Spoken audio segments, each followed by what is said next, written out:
கர்த்தர் ஒரு மனுஷனுக்கு ஆதாரமா இருந்தாருன்னு வச்சுக்கோங்களேன், அவன் வாழ்க்கை எப்படி இருக்கும்னா, அவன் இருக்கிறது எல்லாத்தையும் நீங்க பிடுங்கி விட்டுருங்க, கொஞ்ச நாள்ல மறுபடியும் சூப்பராக வந்து நிற்பான். ஏன்னா அவன் வாழ்ந்தது அவன்கிட்ட இருக்கிறத வைத்து இல்ல, அவன் கூட இருக்கிறவரை வைத்து.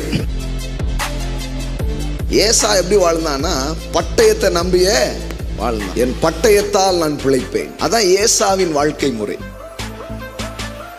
யாக்கோபு முதல்ல தந்திரத்துல வாழ்றான். முதல்ல அவங்க அண்ணனை ஏமாத்துறான். கூளை காய்ச்சி ஊற்றி சொத்தை அவன் பேருக்கு மாத்திக்கிறதுக்கு ஒரு முயற்சி எடுக்கணும். அதுக்கப்புறம் இன்னைக்கு ஆசீர்வாதம் கொடுக்க போறாங்கன்னு தெரிஞ்சுக்கிட்டு டக்குன்னு என்ன பண்றான், ஏசா மாதிரி ட்ரெஸ் எல்லாம் போட்டுக்கிட்டு சவுண்ட் என்ன பண்றான், அப்பவுமே மிமிக்ரி ஆர்டிஸ்ட் ஒருத்தர் இருந்திருக்கலாம் பாருங்க, ஆனாலும் கண்டுபிடிச்சிட்டான். மேக்கப் ஆர்டிஸ்ட், மேக்கப் பார்த்தா யார் மாதிரி இருக்கு, ஏச மாதிரி இருக்கு, ஆனால் குரல் எப்படி இருக்கு, அவன் ட்ரை பண்ணியிருக்கான் ஆனால் வரல. ஏசா வேட்டைக்கு போயிருக்கிறான், ஆனால் நான் லேசா வேலைய முடிச்சிட்டேன் அப்படின்னு என்ன பண்றான், ஆசீர்வாதத்தை வாங்கிட்டான். அவன் திருப்பி கேட்கான், ஐயா எல்லா ஆசீர்வாதத்தையும் கொடுத்துட்டீங்களா, ஏதாவது இருக்கான்னா பைக்குள்ள தேடுறான், ஒன்றும் இல்லையப்பா, அம்புட்டையும் அள்ளிட்டு போயிட்டானே. அப்போ மனிதர்கள் பாருங்க பாவம், வாழ்க்கையில முன்னுக்கு வரதுக்கு வழி தெரியலன்னா யாரையாவது பின்னுக்கு தள்ளிக்கிட்டே இருப்பான். அவன் என்ன நினைக்கிறான், ஒருவனுடைய தாழ்வில் தான் ஒருவனுடைய வாழ்வு இருக்கிறது. அப்போ ஒரு திருடனா இருக்கிறான் யாக்கோபு, சொந்த சகோதரத்தை திருடுறான், சொந்த அப்பாவை ஏமாத்துறான், அப்படியே போயிட்டே இருக்கு. கடைசியில பாருங்க ஏசாவுக்கு பயங்கர கோவம். இன்னைக்கு பாருங்க அவனா நானான்ட்டு எட்ரா அருவாளன்னா ஆல் எஸ்கேப். அவனுக்கு என்ன, நான் என்ன முன்னேறணும்னு ஆசைப்பட்டேன் ஆனா முடிய மாட்டேங்க அப்படின்னு சொல்லிட்டு ஓடுறான். படுக்கிறதுக்கு கூட ஒரு தலகாணி கூட இல்லை இந்த களவாணிக்கு. கடைசியில் இந்த கல்லனுக்கு கல்லு தான் கிடைச்சிச்சு. என்ன பண்றான், அதை வச்சு படுத்து தூங்குறான். இப்ப ராத்திரியில கத்தர் பேசுற, நமக்கு தெரிஞ்ச கத்தரா இருந்தா இப்படி திருட்டுத்தனமா பண்ணி ஏமாத்திட்டு படுத்திருந்தான், அவன்கிட்ட கத்தர் என்ன பேசுவான், மகனே யாக்கோபே இன்று மரித்தா எங்கே போவா, ஊரை அடித்து கொள்ளை அடித்து வந்தவனே இன்று இரவோடு உன்னை ஒப்புக்கொடு. இப்படிதான் நம்ம கேட்டுப்போம். அவன் நினைச்சான் அந்த உலகத்துல இதுதான் இருக்குது, இதுதான் வாழ்க்கை நினைச்சிட்டு இருக்கும்போது ஒரு நியூ வேர்ல்ட் அவன் பார்க்கறான். ஒரு புதிய தரிசனத்தை அவன் என்ன பண்றான், பார்க்கறான். கடவுள் என்ன பேசுறாரு பாருங்களேன், இந்த சொத்துக்காகவா இப்படி போராடிட்டு கிடக்குற, நீ இன்னைக்கு அநாத மாதிரி ஒண்ணுமில்லாம படுத்திருக்க பாரு, இந்த பூமியை உனக்கும் உன் சந்ததிக்கும் என்றைக்கும் நான் கொடுப்பேன். இன்னைக்கு நாம இஸ்ரவேல் அப்படின்னு ஒரு நாடே இருக்கிறத இன்னைக்கு தேசமே அறிஞ்சிருக்கு. யோசித்து பாருங்க, ஒரு திருடனுக்கு சொந்தமா ஒரு நாட்டையே கொடுத்துருக்கிறாரு. சொல்றேன், என்னைக்கு மனிதனுடைய மனங்கள்ல ராஜ்யத்தின் கலாச்சாரம் ஒரு மாற்றம் வரும் தெரியுமா, பிடுங்குகிற மனுஷனையே பார்த்ததுனாலதான் இவனும் அப்படியே பாக்கெட்டை புத்திட்டு அலையுதான். அதே மாதிரி வாய்ப்பு கிடைச்சா அவனும் எடுத்துக்கிறான். ஆனா கொடுக்கிற கத்தர் அவனுக்கு என்னைக்கு தெரியுதோ அன்னைக்குதான் ராஜ்யத்தின் சிந்தனைகள் உள்ள வர ஆரம்பிக்கும். இந்த உலகத்துல உங்களை தாழ்த்த, உங்களை அழுத்த எத்தனையோ பெரிய சக்தி போராடுனா கூட இயற்கைக்கு அப்பாற்பட்ட விதத்துல உங்க பொருளாதாரத்துல உங்களை உயர்த்தக்கூடிய ஒரு தேவன் இருக்கிறார். I speak some supernatural increase. கர்த்தருடைய ஆசீர்வாதம், பெருக்கத்தின் ஆசீர்வாதம் உங்க மேல இருக்குதுன்னா, இங்கே உங்களுக்கு எதிராக வந்தாலும் உங்க பெருக்கத்தை தடுக்க முடியாது. நீங்கள் பெருகவே பெருகுவீர்கள். இந்த வருஷத்துல உங்க மேல, உங்க வாழ்க்கையில உங்களோடு போராடுகிற எல்லா வல்லமைக்கு மேல கர்த்தர் உங்களை உயர்த்தி உங்களை மேல வைப்பார். அப்படிப்பட்ட பெருக்கம் உங்க வாழ்க்கையில வேலை செய்கிறது நீங்கள் பார்க்க ஆரம்பிப்பீர்கள். ஸோ இந்த வருஷமும் உங்க வாழ்க்கையில ரொம்ப ஸ்பெஷலா இருக்கும்படி ஆமேன் உங்களை அவர் கொண்டு வந்திருக்கிறார். அப்படியே அவர் ஆக்குவார். ஆமேன். ஆமா, அதுக்கான எந்த ஒரு ஏதுக்கள் இல்லாட்டா கூட கர்த்தரை நம்புங்க. வேதம் சொல்லுகிறது, கர்த்தரை நம்புகிறவனோ செழிப்பான். ஆமேன். எல்லாம் சொல்லுங்க, கர்த்தரை நம்புகிற நான் செழிப்பேன். ஆமேன். பாருங்க, ரெண்டு வித்தியாசம் இருக்குது. ஒன்று ரிசோர்ஸ், இன்னொன்று சோர்ஸ். ரிசோர்ஸ் ஒன்று இருக்குது, சோர்ஸ் ஒன்று இருக்குது. ரிசோர்ஸுங்கிறது வளங்கள். அதாவது ஒன்றிலிருந்து வந்தது தான் ரிசோர்ஸ், வளங்கள். இன்னொன்று ஆதாரம். ஆதாரம்ங்கிறது என்னன்னா, அந்த வளங்களெல்லாம் உண்டு பண்ணது எது, அதுக்கு பேர் தான் என்னது, ஆதாரம். அதாவது அதனுடைய துவக்கம், அதனுடைய ஆரம்பம் அங்கேருந்து என்ன பண்ணுது, அதனுடைய ஆரிஜின், அதனுடைய ஒரிஜினேட் வந்து என்னது, அதை தான் என்னென்னு சொல்கிறோம், சோர்ஸ்ன்னு என்ன பண்ணுறோம் சொல்கிறோம். அப்போ வளங்களை நம்பி வாழ்கிற வாழ்க்கை, இன்னொன்று ஆதாரத்தை நம்பி வாழ்கிற வாழ்க்கை. இதில் தான் பெரிய வித்தியாசம் இருக்குது பாருங்கள். நீங்கள் நானும் வளங்களை நம்பி நாம் வாழாமல் நாம் நம் ஆதாரத்தை நம்பி நாம் வாழுகிறோம். ஆமென், ஹல்லேலூயா. எல்லாம் சொல்லுங்கள், அவரே என் ஆதாரமாக இருக்கிறார். இது ரொம்ப ரொம்ப முக்கியம் பாருங்களேன். நிறைய பேர் வளங்களை ரொம்ப பெருசாக நம்பி அதை கட்டி பிடிச்சிட்டு உட்காந்துட்டு இருப்பாங்க. வளங்கள் இல்லைங்க, இந்த வளங்களை எனக்கு கொண்டு வந்த தேவன் ஒருவர் இருக்கிறார். ஆமென். இந்த வளங்களெல்லாம் உங்ககிட்ட கொண்டு வர்ற ஒரு ஊற்று ஒருவர் இருக்கிறார். எல்லாம் சொல்லுங்கள், அவரே என் ஊற்று. ஆமென். ஆமாம், இது ரொம்ப ரொம்ப முக்கியம் பாருங்கள். மக்கள் இதை போட்டு குழப்புறதுனால தான் வாழ்க்கையில் நிறைய குழப்பங்கள். கர்த்தரின் ஆதாரமாக இருக்கிறார். கர்த்தர் ஒரு மனுஷனுக்கு ஆதாரமாக இருந்தார்னு வச்சுக்கோங்களேன், அவன் வாழ்க்கை எப்படி இருக்குன்னா, அவன் இருக்கிறது எல்லாத்தையும் நீங்கள் பிடுங்கி விட்டுருங்க, கொஞ்ச நாளில் மறுபடியும் சூப்பராக வந்து நிற்பான். ஏன்னா அவன் வாழ்ந்தது அவன்கிட்ட இருக்கிறத வைத்து இல்லை, அவன் கூட இருக்கிறவரை வைத்து. ஆமென். பக்கத்தில் பார்த்து சொல்லுங்கள், இருக்கிறத வச்சு வாழாதீங்க, இருக்கிறவரை வச்சு வாழுங்க. ஆமென். இருக்கிறத வச்சு வாழ்றது அல்லங்க வாழ்க்கை, இருக்கிறவரா இருக்கிற அவரை வைத்து வாழ்வது தான் வாழ்க்கையாக இருக்கிறது. ஆமென். அவர் சொல்கிறாரு. அதனால தான் ரொம்ப முக்கியம், என்ன இருக்குது என்ன இல்லை இதில் வாழக்கூடாது. வளங்கள் தேவை. எல்லாம் சொல்லுங்கள், வளங்கள் தேவை. உங்களுக்கு தெரியும், நான் அது தேவையில்லைன்னு பிரசங்கம் பண்ண மாட்டேன்னு உங்களுக்கு தெரியும். என் வாயிலிருந்து அது வராதுன்னு உங்களுக்கு தெரியும். வளங்கள் தேவை, நலங்கள் தேவை, நிலங்கள் தேவை. ஆமென். எல்லாமே தேவை.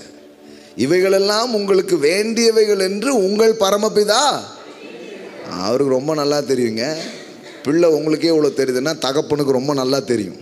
அதெல்லாம் உங்களுக்கு வேணும்னு அவர் அறிஞ்சிருக்கிறார். ஆனால் எதை நீங்கள் அறிஞ்சிக்கணும்னு நினைக்கிறாருன்னா, இந்த வளங்களெல்லாம் விட ஆமென், இதெல்லாம் இந்த புள்ளைக்கு அவர் வந்து இப்படி உடுத்து விற்பார்னா புள்ளைக்கு உடுத்து விற்க மாட்டாரா? ஆமென். சொல்லுங்க பக்கத்தில், புல்லுக்கே உடுத்து விற்கிறாருங்க. நீங்கள் பிள்ளைங்க, உங்களுக்கு கொடுத்து வைக்க மாட்டாரா? கண்டிப்பாக கொடுத்து விற்பார். ஆமென். அதனால் உங்கள் மனசை கரெக்டாக வைங்க, உங்கள் நம்பிக்கையை சரியாக என்ன பண்ணுங்க வைங்க. ஏன்னா right believing it's leads to right living. சரியாய் நீங்கள் நம்பும் பொழுது சரியாய் வாழ ஆரம்பிப்பீர்கள். The righteous shall live by faith. விசுவாசத்தாலே நீதிமான் பிழைப்பான். ஆமென். அவன் அதாவது பிழைப்பான்னா ரொம்ப லோ வேர்டு கிடையாது. பிழைப்பான் அப்படின்னு ஒன்று ஏதோ தப்பிச்சான் பொழைச்சோம் அந்த பிழைப்பான் கிடையாது. The righteous shall live by faith அப்படின்னா அவனுடைய லைஃப் ஸ்டைலே என்ன தெரியுமா? Faith life styles. அவன் வாழ்க்கையே என்னதுதான்? விசுவாச வாழ்க்கை. அவன் வந்து வளங்களை நம்பி வாழ்கிறவன் அல்ல, அவன் ஆதாரமாகிய கர்த்தரை நம்பி அவன் வாழ்கிறவன். ஆமென். இது ரொம்ப ரொம்ப முக்கியம் பாருங்க. இதை புரிஞ்சுக்கிட்டா நீங்கள் வத்தவே மாட்டீங்க. எல்லாம் சொல்லுங்க, வத்தாமல் இருக்க வழிகள். அதான் சாயங்காலம் பிரசங்கம். ஆமென். வத்தாமல் இருக்கணுமா? இல்லை, சிலதெல்லாம் வத்தணும், சிலதெல்லாம் என்ன பண்ணணும்? வத்தணும். அது வத்துவதற்கான வழிகள்னு அடுத்தால ஒரு வாட்டி பேசுகிறேன். வத்துமான்னு பார்த்துக்கிட்டே இருக்கிறேன் அப்படிங்கிறாங்க. கவலைப்படாதீங்க, அதை கர்த்தர் வத்த வைப்பார். சிலது வத்தாமல் இருக்க வைப்பார். ஆமென். வத்தாமல் நீங்கள் வாழணுன்னு தான் அவருடைய விருப்பமாக இருக்கிறது. பாருங்கள், எரேமியா தீர்க்கதரிசன புத்தகம் 17வது அதிகாரம் இந்த 2 வித்தியாசத்தை ரொம்ப அழகாக சொல்லுது. 5லிருந்து 8 வரைக்கும் உள்ள வசனங்கள் பாருங்கள். மனுஷன் மேல் நம்பிக்கை வைத்து மாம்சமானதை தன் புயபலமாக்கி கொண்டு கர்த்தரை விட்டு விலகுகிற இருதயம் உள்ள மனுஷன் சபிக்கப்பட்டவன் என்று கர்த்தர் சொல்லுகிறார். இன்னொரு 7வது வசனம் பாருங்க. கர்த்தர் மேல் நம்பிக்கை வைத்து கர்த்தரை தன் நம்பிக்கையாக கொண்டிருக்கிற மனுஷன் பாக்கியவான். ஒருத்தன் சபிக்கப்பட்டவன், ஒருத்தன் ஆசீர்வதிக்கப்பட்டவன். ஒருத்தன் பாக்கியசாலி, ஒருத்தன் துர்பாக்கியசாலி. என்ன இது? 2 பேரும் மனுஷங்க தானே. ஏன் ஒருத்தன் பாக்கியமாக வாழ்கிறான், ஒருத்தன் வந்து பாக்கி வச்சே வாழுதான்? பாக்கியமாக வாழணுமா இல்லை பாக்கி வச்சே வாழணுமாங்கிறது ரெண்டு இருக்குது பாருங்க. ரெண்டு இருக்குது. இந்த ரெண்டையும் எது தீர்மானிக்குதான்? ட்ரஸ்ட். எல்லாம் சொல்லுங்கள், ட்ரஸ்ட். எதை நீங்கள் நம்புறீங்க அப்படிங்கிறத வச்சு தான் இந்த ரெண்டு வகையான வாழ்க்கை என்ன பண்ணுது, உருவாகுது. ரெண்டு வகையான மனிதன், ரெண்டு வகையான வாழ்க்கை. ஒரு வாழ்க்கை எப்படி இருக்குதுன்னா, மனுஷன் மேல் நம்பிக்கை வைத்து. அப்படின்னா என்னென்னா, யாரையுமே நம்பாதீங்க அப்படின்னு பைபிள் சொல்லலை. எடுத்தோடனே இன்னொரு எக்ஸ்ட்ரீம் போயிடுவாங்க நம்ம ஆட்கள். வச்சா குடுமையை அடித்தா மொட்டை அப்படிங்கிற மாதிரி, உருவையில் நான் நம்ப மாட்டேன் பிரதர் அப்படின்னு போய்ட்றாங்க. நாசியில் சுவாசமுள்ள மனுஷனை சொல்லுங்க, நம்புவதை பார்க்கிலும் கர்த்தர் மேல் பற்றுதலாக இருப்பதே நலம். அதான் பைபிளில் இருக்கிற சென்டர் வேர்ட்ஸ். தெரியுமா உங்களுக்கு? அதாவது ரெண்டாக பிளந்தா நடுவில் என்ன இருக்கும் அப்படின்னு சொல்லுவாங்க இல்லையா? அது மாதிரி ஹோல் பைபிள்லேயே நடு வார்த்தைன்னு ஒன்று கண்டுபிடிச்சி வச்சுருக்குறாங்க. அந்த நடு வார்த்தை தான் இது இப்போ நீங்கள் சொன்னது. பார்த்தீங்களா, பைபிளில் நடு வார்த்தையில் என்ன இருக்குது? எவனையும் நம்பாத, தூங்கும்போது கால் ஆட்டிகிட்டே தூங்கு, அதுக்கப்புறம் முடிஞ்சிட்டுன்னு தூக்கிட்டு போயிடுவான். ஏன்னா அது எப்படி கால் ஆட்டிகிட்டே எப்படி தூங்குறது? கால் ஆட்டினா தூங்க முடியாது, தூங்குனா எப்படி விவரமாக இருக்கணுமா? விவரமாக இல்லைன்னா அவ்வளோந்தான்யா, அவ்வளோந்தான் முடிஞ்சிச்சு அப்படின்னு என்ன பண்ணுறாங்க. நிறைய இந்த உலகத்தில் இருக்குது பாருங்களேன். இருக்கிற இடம் தெரியாமல் இருந்துரு.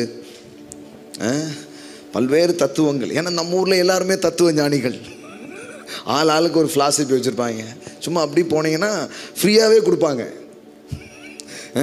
ஃப்ரீயாகவே நிறைய தத்துவத்தை சொல்லுவாங்க. அவ்வளோ என்ன, சிலருக்கு தாடி இருக்கும், சிலருக்கு தாடி இருக்காது. ஆனால் எல்லாருமே யார் தான்? தத்துவ ஞானிகள். அப்படியே இறச்சி ஊற்றுவாங்க. எல்லாம் அருமையாக இருக்கும். ஆமாம். ஆனால் அவன் பார்த்தீங்கன்னா தெருவில் நின்றுட்டுருப்பான். டேய், இவ்வளோ தத்துவத்தை வச்சுக்கிட்டு ஏங்க நின்றுக்கிட்டு இருக்கேன்னா அது அப்படித்தான். அதனால தான் கடவுளுடைய வார்த்தையை நம்ம நம்பணும், கடவுளுடைய வழிகளை நம்ம நம்பணும். பாருங்கள், கர்த்தர் யாரையும் நம்பக்கூடாது அப்படி சொல்லலை. உங்கள் வாழ்க்கையின் ஒட்டுமொத்த நம்பிக்கையை தூக்கி எங்கே வைக்க முடியாது? ஒரு மனுஷன் மேலே வைக்க முடியாது. அவன் அவ்வளோ வெயிட்டான ஆள் கிடையாது. அவ்வளோ அவனால் தாங்க முடியாது. மனுஷனை நம்பலாம், நம்பவே கூடாதுங்கிறது எங்கேயுமே வேதவசனத்தினுடைய தத்துவம் கிடையாது. என்ன சொல்ல வராருன்னா, அவன் உனக்கு எல்லாமுமா இருப்பான்னு நம்பாத, அவனால் எல்லாம் செய்ய முடியும்னு நம்பாத. சில சொல்லுவாங்க பாருங்கள், மலை போல் நம்பியிருந்தேங்க அவரை. அதான் மலை போல ஏன் நம்புறீங்க? மலை போலலாம் நம்பக்கூடாது. மலை துளி மாதிரி வேணால் நம்பலாம். யார் மேலேயும் நம்பிக்கை வைக்காமல் எப்படி வாழ்கிறது? கண்டிப்பாக நம்பி தான் ஆகணும் இல்லையா? ஒருத்தர் நம்பி தான் ஆகணும். நம்பிக்கையே வைக்காமல் வாழவே முடியாது. கண்டிப்பாக நம்பி தான் ஆளணும். இது எதை சொல்ல வருதுன்னா, ஒட்டுமொத்த ட்ரஸ்ட்டை தூக்கி ஒரு ஆள் மேலே என்ன பண்ண முடியாது, வைக்க முடியாது. ஏன்னா இவன் இவனுடைய ஹோல் இதுவே எப்படி இருக்குன்னா, மனுஷனே நம்புறது. அடுத்தது மாம்சத்தை தன் புயபலம் ஆக்கி கொண்டு. அப்படின்னா என்னன்னா, அவனுடைய சொல்கிறாங்க பாருங்களேன், என் புயமே என்னை ரட்சிக்கும், அவன் அருவா அவனுக்கு காவல்டா. அப்படின்னா என்ன அர்த்தம்? நான் என் பட்டயத்தால் நான் பிழைப்பேன். அதான் ஏசாவின் வாழ்க்கை முறை. ஏசா எப்படி வாழ்ந்தான்னா, பட்டயத்தை நம்பிய வாழ்ந்தான். ஆனால் யாக்கோபு பட்டயத்தை நம்பி இல்லை, படைத்தவரை நம்பி அவன் வாழ்கிறான். எல்லாம் சொல்லுங்க, பட்டயத்தை நம்பியும் வாழலாம், படைத்தவரை நம்பியும் வாழலாம். ஆமென். ஏசாவின் வாழ்க்கையெல்லாம் பட்டயத்தை நம்பி வாழ்ந்தான். நீ உன் பட்டயத்தால் பிழைப்பாய். அப்பவுமே சொல்லியிருக்கிறாங்க, அவன் அருவா அவனுக்கு காவல். ஏதோ சிவலப்பெருப்பாண்டி சொன்ன தத்துவம் நினச்சிக்காதீங்க. நான் தான் சொல்ல, நிறைய இது இங்கேருந்து தான் வந்திருக்குது வெளியில். அவன் அருவா அவனுக்கு காவல்ங்கிற மாதிரி அது ஒரு பிலீஃப் சிஸ்டம் பாருங்களேன். அதனால் அது காலகாலமாக அது இருக்குது. அதை வேறு லாங்குவேஜில் வேறு வார்த்தையை போட்டு யூஸ் பண்ணுறோமே தவிர, நம்பிக்கை என்னென்னா, இதை வச்சு தான் என்ன பண்ண போகிறேன், வாழ போகிறேன். அப்புறம் ஒருத்தன் துப்பாக்கி கொண்டு வந்து படாருன்னு சுட்டுட்டு போயிட்டான். என்னங்க, பட்டயத்தால் பிழைப்பேனீங்க. இப்போ அதோட பெருசாக வந்துருச்சுல்ல துப்பாக்கி. இப்போ ஒரு குண்டு போட்ட துப்பாக்கியை ஜெயிக்கணும்னா என்ன வேணும்? நிறைய குண்டு போட்ட துப்பாக்கி வேணும். அவன் ஒன்று கண்டுபிடிக்கான். இன்னொருத்தன் வரான், துப்பாக்கிக்குள்ள பார்த்தா படாருன்னு பெரிய குண்டை தூக்கி போட்டு போயிட்டான். ஆகா, இது அதை விட பெருசாக இருக்க அப்படின்ட்டு. இப்படியும் அப்படியே போய் போய் போய் போய் எப்படி யார் யாரை கொல்லலாம் ஜெயிக்கலான்னு என்ன பண்ணுது போகுது. அதான் இங்கே இருக்கிற வழிமுறைகள், காரியங்கள் பாருங்கள். ஆனால் ஏசா அப்படி வாழ்ந்தான். ஆனால் யாக்கோபு எப்படி வாழ்ந்தான்னா, அவன் சொல்லிட்டான், இதுக்கு முன்னாடி ஒரு மனுஷனை நம்பினேன், என் மாமனார். அந்த மனுஷன் யார்? மாமனார். ஆமாம், கல்யாணத்திலே ஏமாத்திட்டார்.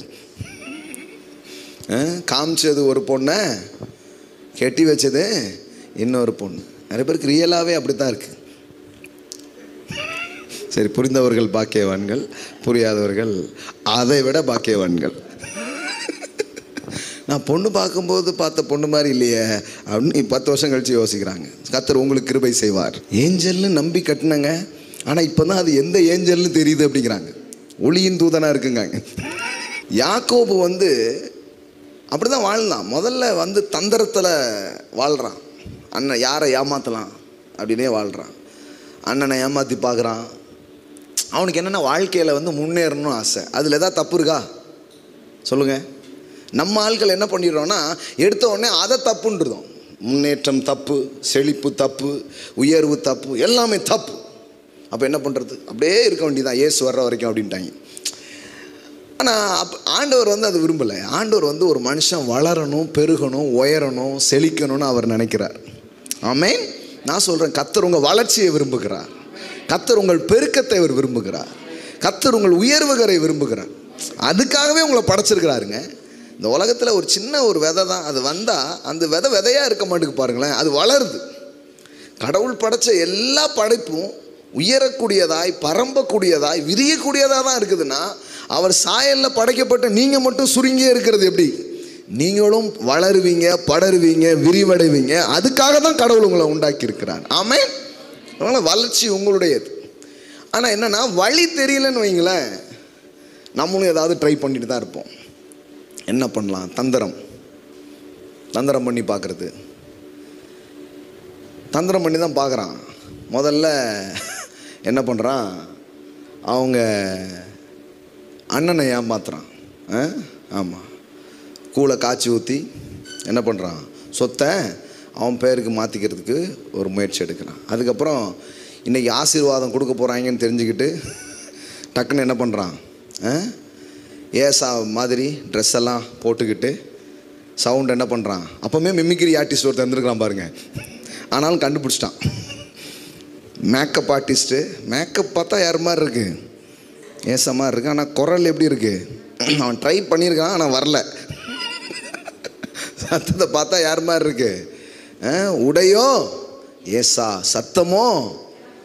ஆமாம், கண்டுபிடிச்சார் அவர். கண்ணு மங்களாக இருந்தாலும் ஆள் கரெக்டாக என்ன பண்ணியிருக்கிறாரு? கண்டுபிடிச்சிருக்கிறாரு. இருந்தாலும் கறி வாடை யாரை விட்டுச்சு? கம்மன்னு இருந்தது பாருங்க. கொஞ்சம் டவுட்டு தான், ஆனாலும் கறியில் விழுந்துட்டார் ஈசாக்கு. ஃபுல் மாம்சம் இல்லை, அவ்வளோ சந்தேகம் வந்துச்சே, உடனே தூக்கி வச்சுருக்கலாம்ல. ஆனால் வாடை தூக்கலாக இருக்க, உடனே என்ன பண்ணிட்டாரு? சாப்பிட்டார். எப்படிப்பா உனக்கு இவ்வளோ சீக்கிரம் கிடச்சிச்சு? யாக்கோபு தன் தகப்பனாக ஈசாக்கை கிட்ட போனான். அவனை தடவி பார்த்து, சத்தம் யாக்கோபின் சத்தம், கைகளோ ஏசாவின் கைகள் என்று சொல்லி, அவனுடைய கைகள் அவன் சகோதரனை ஏசாவின் கைகள் போல் ரோமம் உள்ளவளா இருந்தபடினால் இந்நாள் என்று அறியாமல் அவனை ஆசீர்வதித்து, ஏசாதானன்னு கேட்டான். ஆமான்ட்டான். ஸோ அப்பொழுது அவன், என் குமாரனே, நீ வேட்டையாடி கொண்டு வந்ததை நான் புசித்து என் ஆத்துமா உன்னை ஆசீர்வதிக்கும்படி அதை என்கிட்ட கொண்டு வா என்றான். அவன் அதை கிட்ட கொண்டு போனான். அப்பொழுது அவன் புசித்தான். பிற்பாடு திராட்சரசம் அவனுக்கு கொண்டு வந்து கொடுத்தான். அவன் குடித்தான். எல்லாம் கம்முன்னு ஆயிடுச்சு. ஸோ ப்ளஸ் பண்ணிட்டான். அப்போ தான் ஏசா வேட்டைக்கு போயிட்டு வர்றான். கடைசியில் பார்த்தா எல்லாம் நம்ம முருகர் பிள்ளையார் கதை மாதிரியே இருக்குது. உலகம் என்றால் என்ன? அம்மையும் அப்பையும் தானே. அவர் உலகத்தை சுத்த ஒருத்தர் போயிட்டார். இங்கே அம்மா அப்பாவே சுற்றி ஞானப்பழம் சாப்பிட்டாச்சு. சாமியே தந்தனம் பண்ணுது அப்படிங்கிறது தான் இங்கே இருக்கிற கதையே. அது மாதிரி ஏசா அப்படியே போயிட்டு வந்தால் இவன் லேசா சாப்பிட்டான். எங்கப்பா ஏசா வேட்டைக்கு போயிருக்கிறான், ஆனால் நான் லேசா வேலையை முடிச்சிட்டேன் அப்படின்னு என்ன பண்ணுறான், ஆசீர்வாதத்தை வாங்கிட்டான். அவன் திருப்பி வந்து கேட்கான், ஐயா எல்லா ஆசீர்வாதத்தையும் கொடுத்துட்டீங்களா, ஏதாவது இருக்கான்னா பைக்குள்ளே தேடுறான். ஒன்றும் இல்லையப்பா, அம்புட்டையும் அள்ளிட்டு போயிட்டானே அப்படின்னு சொல்லிட்டு, அதற்கு அவன், உன் சகோதரன் தந்திரமாய் வந்து உன்னுடைய ஆசீர்வாதத்தை பெற்றுக்கொண்டான் என்றான். எல்லாம் சொல்லுங்க, தந்திரம். அப்பொழுது அவன் பெயர் யாக்கோபு எண்ணப்படுவது சரியல்லவா? நீர் கரியை பார்த்து விட்டுட்டு சரியல்லவா? இதோடு 2 தரம் என்னை மோசம் போக்கினான். இது ஏசாவுடைய டைலாக். என் சேஷ்ட புத்திர பாகத்தை எடுத்துக்கொண்டான், இது இப்பொழுது என் ஆசீர்வாதத்தையும் வாங்கி கொண்டான்னு சொல்லி, நீர் எனக்கு ஒரு ஆசீர்வாதத்தையும், சட்டியில் ஏதாவது தேடி பாருங்கன்னா சவுண்டு வருது, வைத்து வைக்கவில்லையா என்றான். ஈசாக்கு ஏசாவுக்கு பிரதித்திரமாக, இதோ நான் அவனை உனக்கு எஜமானராக வைத்தேன், அவன் சகோதரர் எல்லாரையும் அவனுக்கு ஊழியக்காரராக கொடுத்து அவனை தானியத்தினாலும் திராட்சரசத்தினாலும் ஆதரித்தேன். இப்பொழுது என் மகன். ஏசா தன் தகப்பனை நோக்கி, என் தகப்பனே, இந்த ஒரே ஆசீர்வாதம் மாத்திரமா உம்மிடத்தில் உண்டு, என் தகப்பனே என்னை ஆசீர்வதியும் என்று சொல்லி ஏசா சத்தமிட்டு அழுதான். அப்பொழுது அவன் தகப்பனாகிய ஈசாக்கு அவனுக்கு பிரதித்திரமாக, உன் வாசஸ்தலம் பூமியின் சாரத்தோடும் உயர வானத்திலிருந்தும் பனியோடும் இருக்கும், உன் பட்டயத்தினாலே நீ பிழைத்து உன் சகோதரனை சேவிப்பாய். நல்லா கவனிங்க, எதில் தான் நீ வாழ போற? பட்டயம். எல்லாம் சொல்லுங்க, பட்டயம். அப்போ நல்லா கவனிங்க, இது ஒரு விதமான லைஃப் ஸ்டைல் பிலீஃப் பாருங்க, ஒரு வாழ்க்கை முறைக்கான ஒரு நம்பிக்கையாக அது இருக்கிறது. அப்போது நம்ம என்ன படித்தோன்னா, மனுஷர் மேல் நம்பிக்கை வைத்து மாம்சத்தை தன் புயபலமாக்கி கொண்டு வாழ்கிற ஒரு லைஃப் ஸ்டைல் இருக்குது. ஆனால் அதை தான் ஏசா வாழ்கிறான். யாக்கோபும் எதில் தான் ட்ரை பண்ணுறான், இதே வழியில் தான் அவனும் வர்றான். அவனும் என்ன நினைக்கிறான்னா, நமக்கு சொத்து வேணும், நமக்கு உயர்வு வேணும்னா ஒரே வழி என்னது, அண்ணனை போட்டு தள்ளுறது தான், அண்ணனை எப்படியாவது ஏமாத்துறது தான், அப்படிங்கிறது தான் யோசிக்கிறான். பாருங்க, ஒரு சகோதரனை ஏன் ஏமாத்துறான்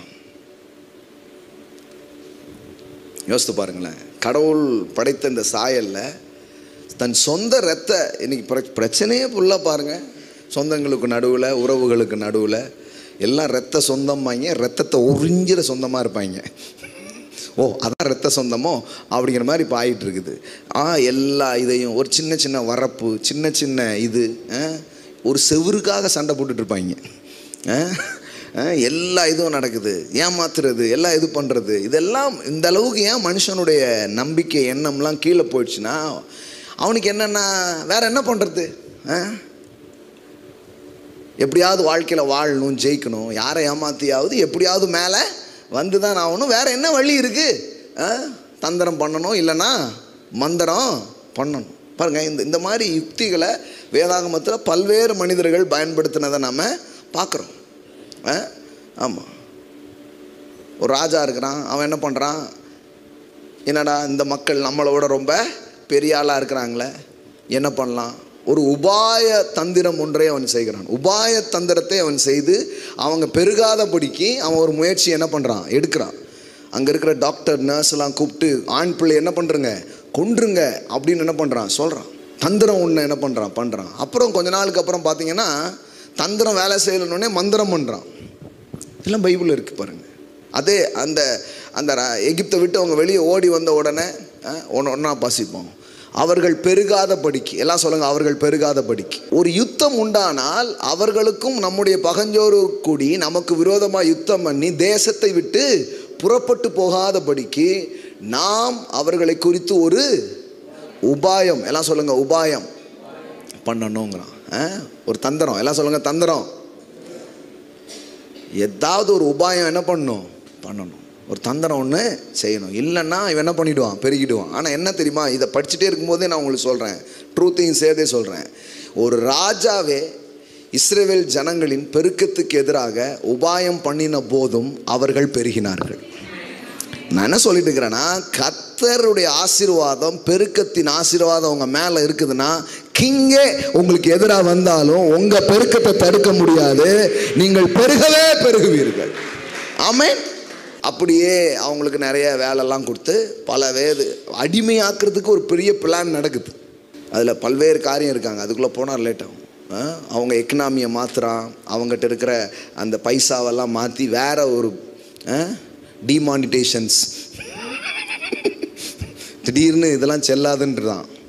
ஆமாங்க, வரலாற்றில் போய் பார்த்தா அவன் அப்படிலாம் பண்ணியிருக்கான். எப்படி இவனை ஃபினான்ஷியலி கீழே கொண்டு வர்றது, மென்டலி எப்படி இவனை கீழே கொண்டு வர்றது, இவனை தகுதி நீக்கம் எப்படி செய்கிறதுன்னு சும்மாவா டக்குன்னு அடிமையாவான். பாருங்களேன், ராஜா மாதிரி இருந்தவன் டக்குன்னு எப்படி அடிமையாவான்.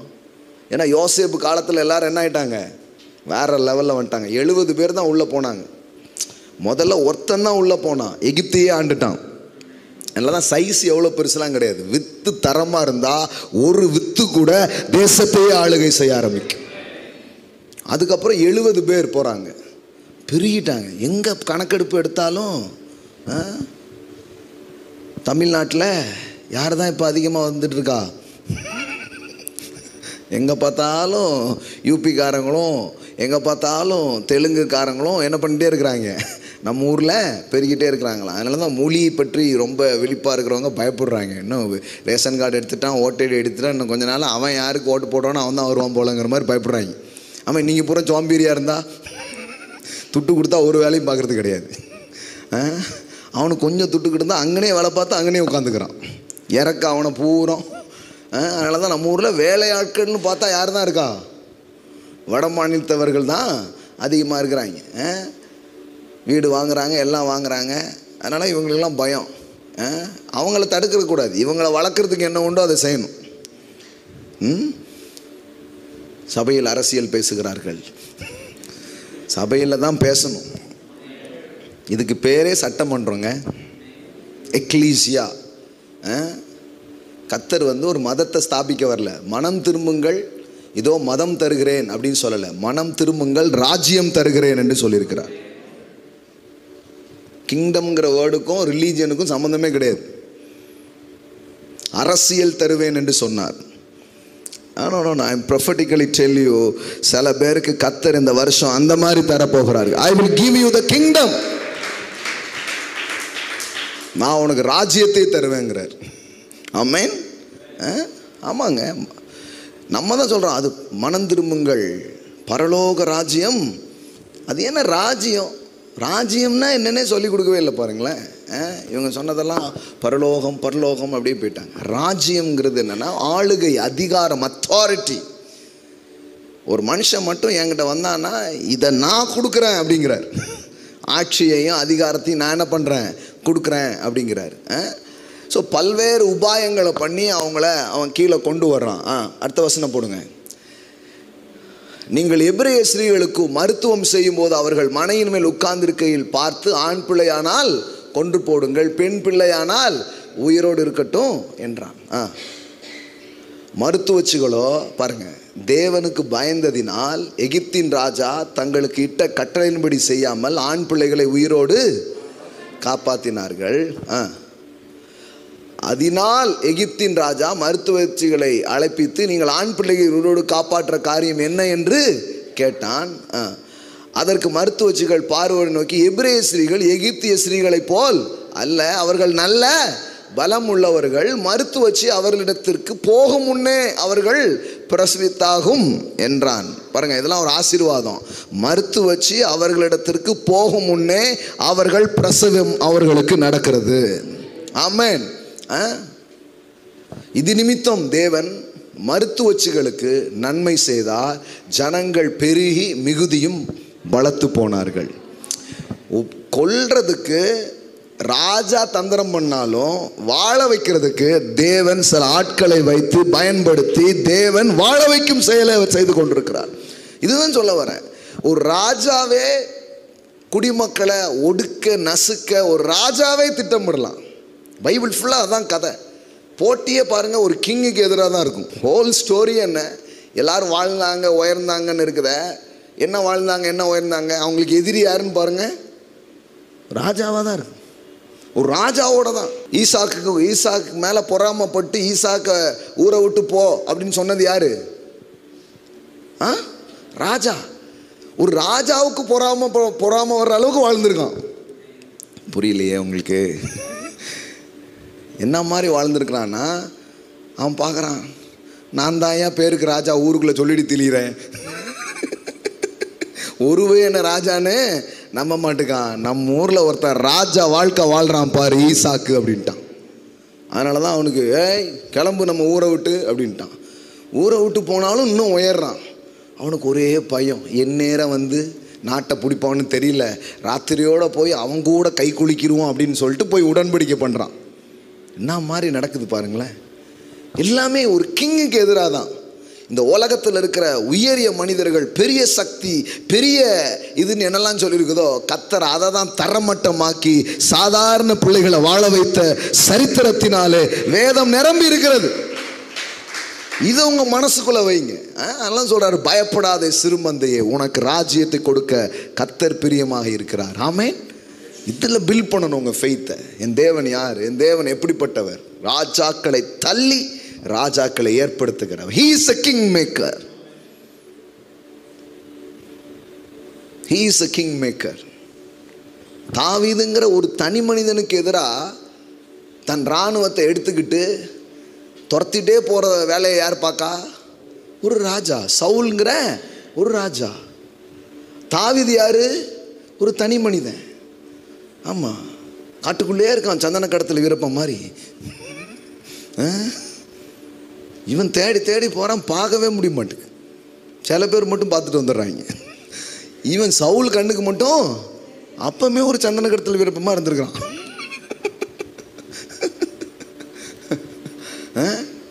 எங்கே போனாலும் தெரியவே மாட்டுக்கு. ஏன்னா அவன் பாருங்க, என் மறைவிடமே, என் அடைக்கலமேங்க, போனால் தெரியவே மாட்டுக்கு. நீ கொஞ்சம் இது சும்மா பைபிள் படிக்கிறப்படி படிச்சிருக்கீங்களே, நீ கொஞ்சம் கற்பனை பண்ணி பாருங்க. ஒரு சிங்கிள் மேன், ஒரு தனி மனிதனுக்கு எதிராக ஒரு ராஜா இராணுவம் இவ்வளோ வந்து நிற்கி ஒன்றும் பண்ண முடியல. ஏன்னா கர்த்தர் உங்க கூட இருக்கும் பொழுது, ராஜாவே உங்களுக்கு எதிராக வாழைகள் செய்யும் போது உங்களை அவர் காக்கிறார், உங்களை அவர் உயர்த்துகிறார். ஆமென். இன்னும் சொல்ல போனால் அவன் இவன் கையில் ஒப்படைக்கப்படுறான். ஒரு டைமில் பாத்ரூம் போகும்போது மாட்டிக்கிட்டான். ஏன்னா அந்த நேரம் தானே ஃப்ரீயாக இருக்கிறாங்க, எதை பற்றியும் கவலைப்படாமல் இருந்திருக்கிறான், மாற்றிக்கிட்டான். இவன் அறுத்துடலான்னு போனான், வேண்டான்னு சொல்லிட்டு ஓரத்தில் மட்டும் என்ன பண்ணியிருக்கிறான், அறுத்துருக்கிறான். அது கூட தெரியாமல் இருந்திருக்கிறான் பாருங்க. ஓரத்தில் மட்டும் வெட்டிட்டு கொண்டு வந்துட்டான். ஒரு டைம் பார்க்கும்போது காட்டுறான், தெரியுதா இது யாரோடைய இதுன்ட்டு. அப்போ தான் அவனுக்கு தெரியுது, ஓஹோ இவன் நினச்சிருந்தா அப்போமே என்ன பண்ணியிருந்துருக்கலாம், முடிச்சிருப்பான்.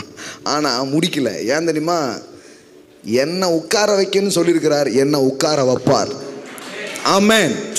பாருங்க, யுத்த முறையில் தான் ராஜரீகமே உருவாகும். அந்த கலாச்சாரத்தில் கூட தாவீது ஒன்றை கொண்டு நான் ஆக மாட்டேன், என்ன அவர் ஆக்குவார்னு நினச்சான்னா அவன் மனசு எவ்வளோ உயர்ந்திருக்குது கொஞ்சம் யோசித்து பாருங்க.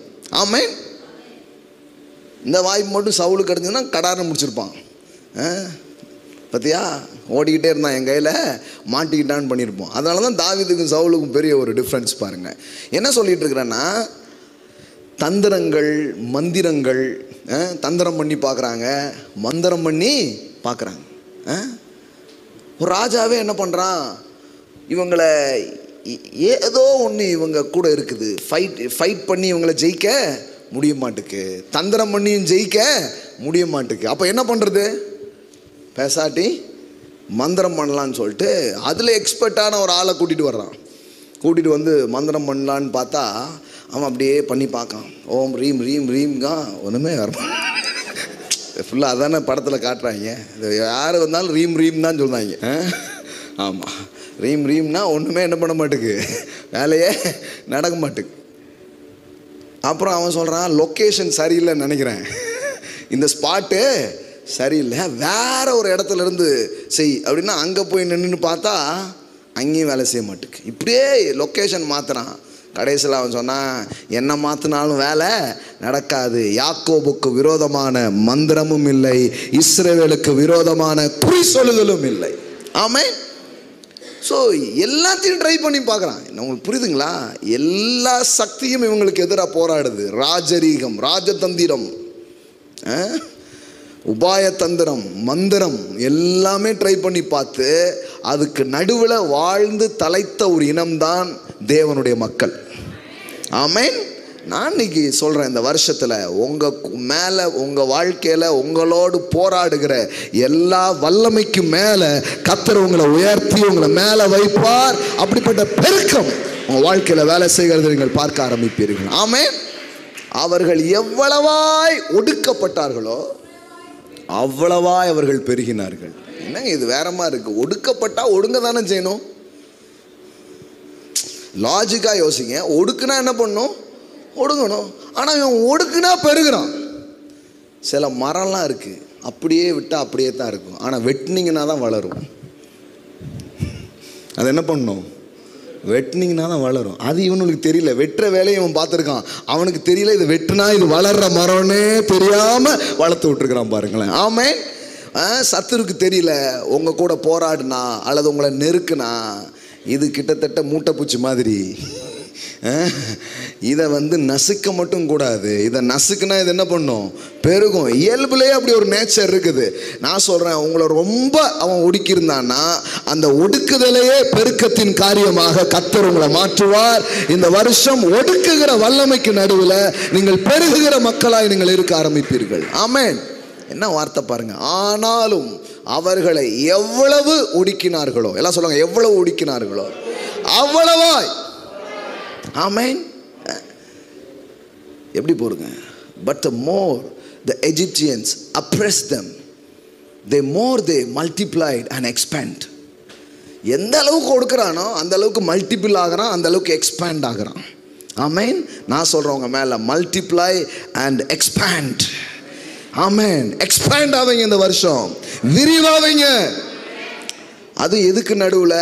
ஒடுக்குகிற சக்திக்கு நடுவில், தந்திரம் செய்கிற சக்திக்கு நடுவில், மந்திரம் செய்கிற மனிதருக்கு நடுவில் நான் உன்னை ஆசீர்வதிக்கவே ஆசீர்வதித்து உன்னை பெருகவே பெருக செய்வேன்.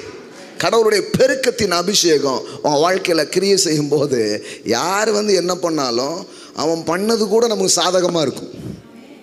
ஆமென். பாருங்க, தந்திரம் பண்ணுறதுல அவர் வல்லவர்.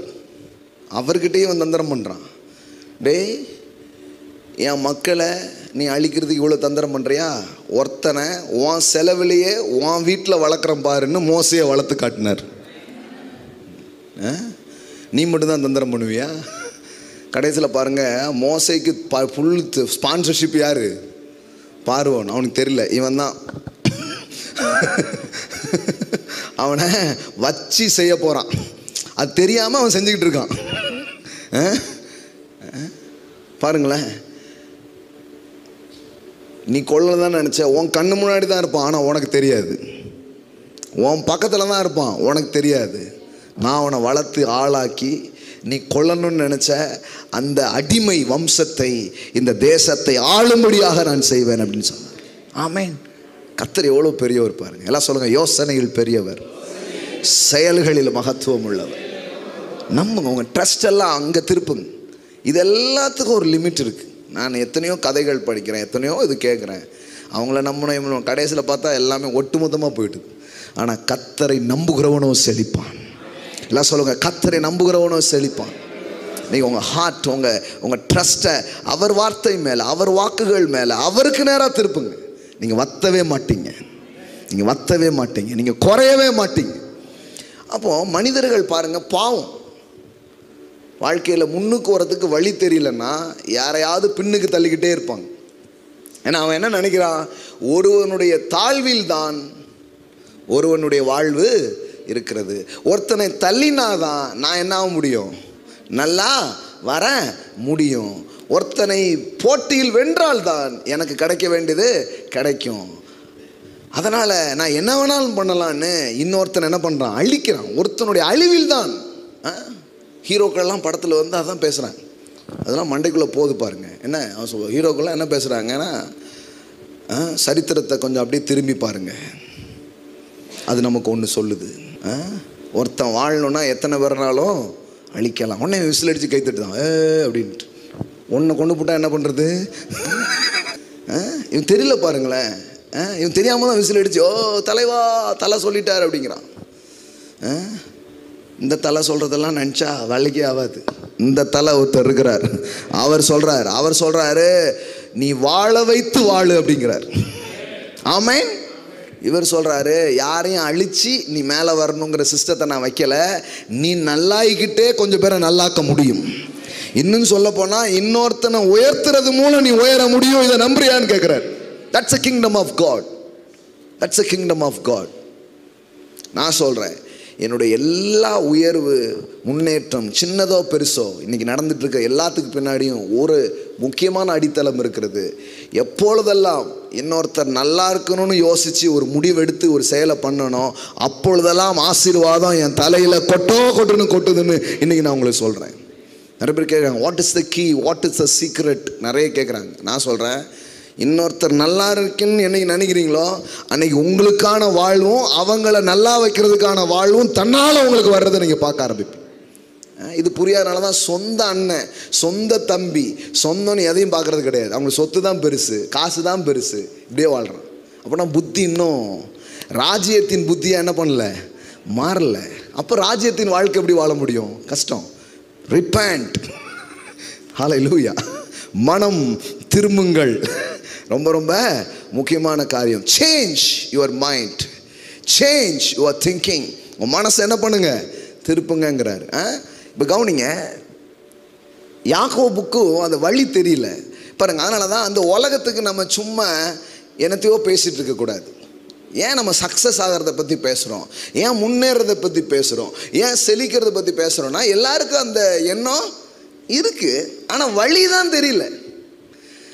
அதனால் அவன் என்ன நினைக்கிறான், அதனால் என்ன நினைக்கிறான்னா ஊரடிச்சு ஒலையில் போட்டவன் அப்படின்னு ஆனாதான், ஒரே அடித்தாதான் ஒலை கொதிக்கும் போல அப்படின்னு இந்த படம்லாம் வரைஞ்சி வச்சுருப்பாங்க, பார்த்துருக்கீங்களா? ஒன்று ஒன்றா திங்கும், கடைசியில் ஒரு பெரிய மிருகம் வந்து இதை தின்றும். எலி, அப்புறம் அதை பாம்புக்கு கழுகு, இப்படி வேட்டைக்காரன், இப்படி ஒன்று இருக்கும். என்ன எழுதியிருப்பாங்க, சர்வைவல் ஆஃப் த ஃபிட்னஸ்ஸு, பலம் உள்ளது வாழும், இப்படியே ஆயிடுச்சு. ஆக்சுவலி பலம் இருக்கிறது எதுக்கு தெரியுமா? ஒருத்தனை அடித்து சாப்பிட்றதுக்கு இல்லை, ஒருத்தனை வாழ வைக்கிறதுக்கு. ஆமென். எல்லாம் சொல்லுங்கள், பலம் இருப்பதே ஒருவனை தூக்குவதற்கு, தாக்குவதற்கு கிடையாது. இப்போ மட்டும் இவன் வெயிட் பண்ணிட்டு இருக்கான் பலத்துக்காக. எதுக்கு தெரியுமா? யானைக்கு ஒரு காலம் வந்தா பூனைக்கு ஒரு காலம் வரும்டா வரும்டா வரும்டா. உன் காலாண்டரில் எழுதி வச்சுக்கோ, அசோக் உன்ன மாதிரியே நான் பெரிய ஆளாக வந்து எப்படி என் வீட்டை இடிச்சியோ அதே மாதிரி அவன் வீட்டை இடிக்கல, என் மாட்டை கொண்டு கட்டலை. புரியுதா உங்களுக்கு? ஆனால் அந்த மூவியில் கூட கடைசியில் பாருங்கள், அவங்க அம்மா வந்து அவனை மன்னித்து ஏற்றுக்கிறது தான் விரும்புவான். அதில் மனோரமா வந்து சொல்லுவா பாருங்கள், அப்படியே லைவில் போகுது, என்ன பாடுவது, இவரெல்லாம் ஒரு போதகரா பாதகர் அப்படிம்பாங்க. பரவாயில்ல சொல்லிட்டு போ. மனோரமா வந்து சொல்லுவா, அண்ணாமலை நீ காசு கோடி கோடியாக சம்பாதிச்சப்பா, அப்போல்லாம் என் மனசு குளிரல, ஆனால் உன் நண்பனை மன்னிச்சு நீ கொடுத்த பாரு என் மனசே குளிருது அப்படின்ட்ட. இதுவல்லவா சத்தியம்?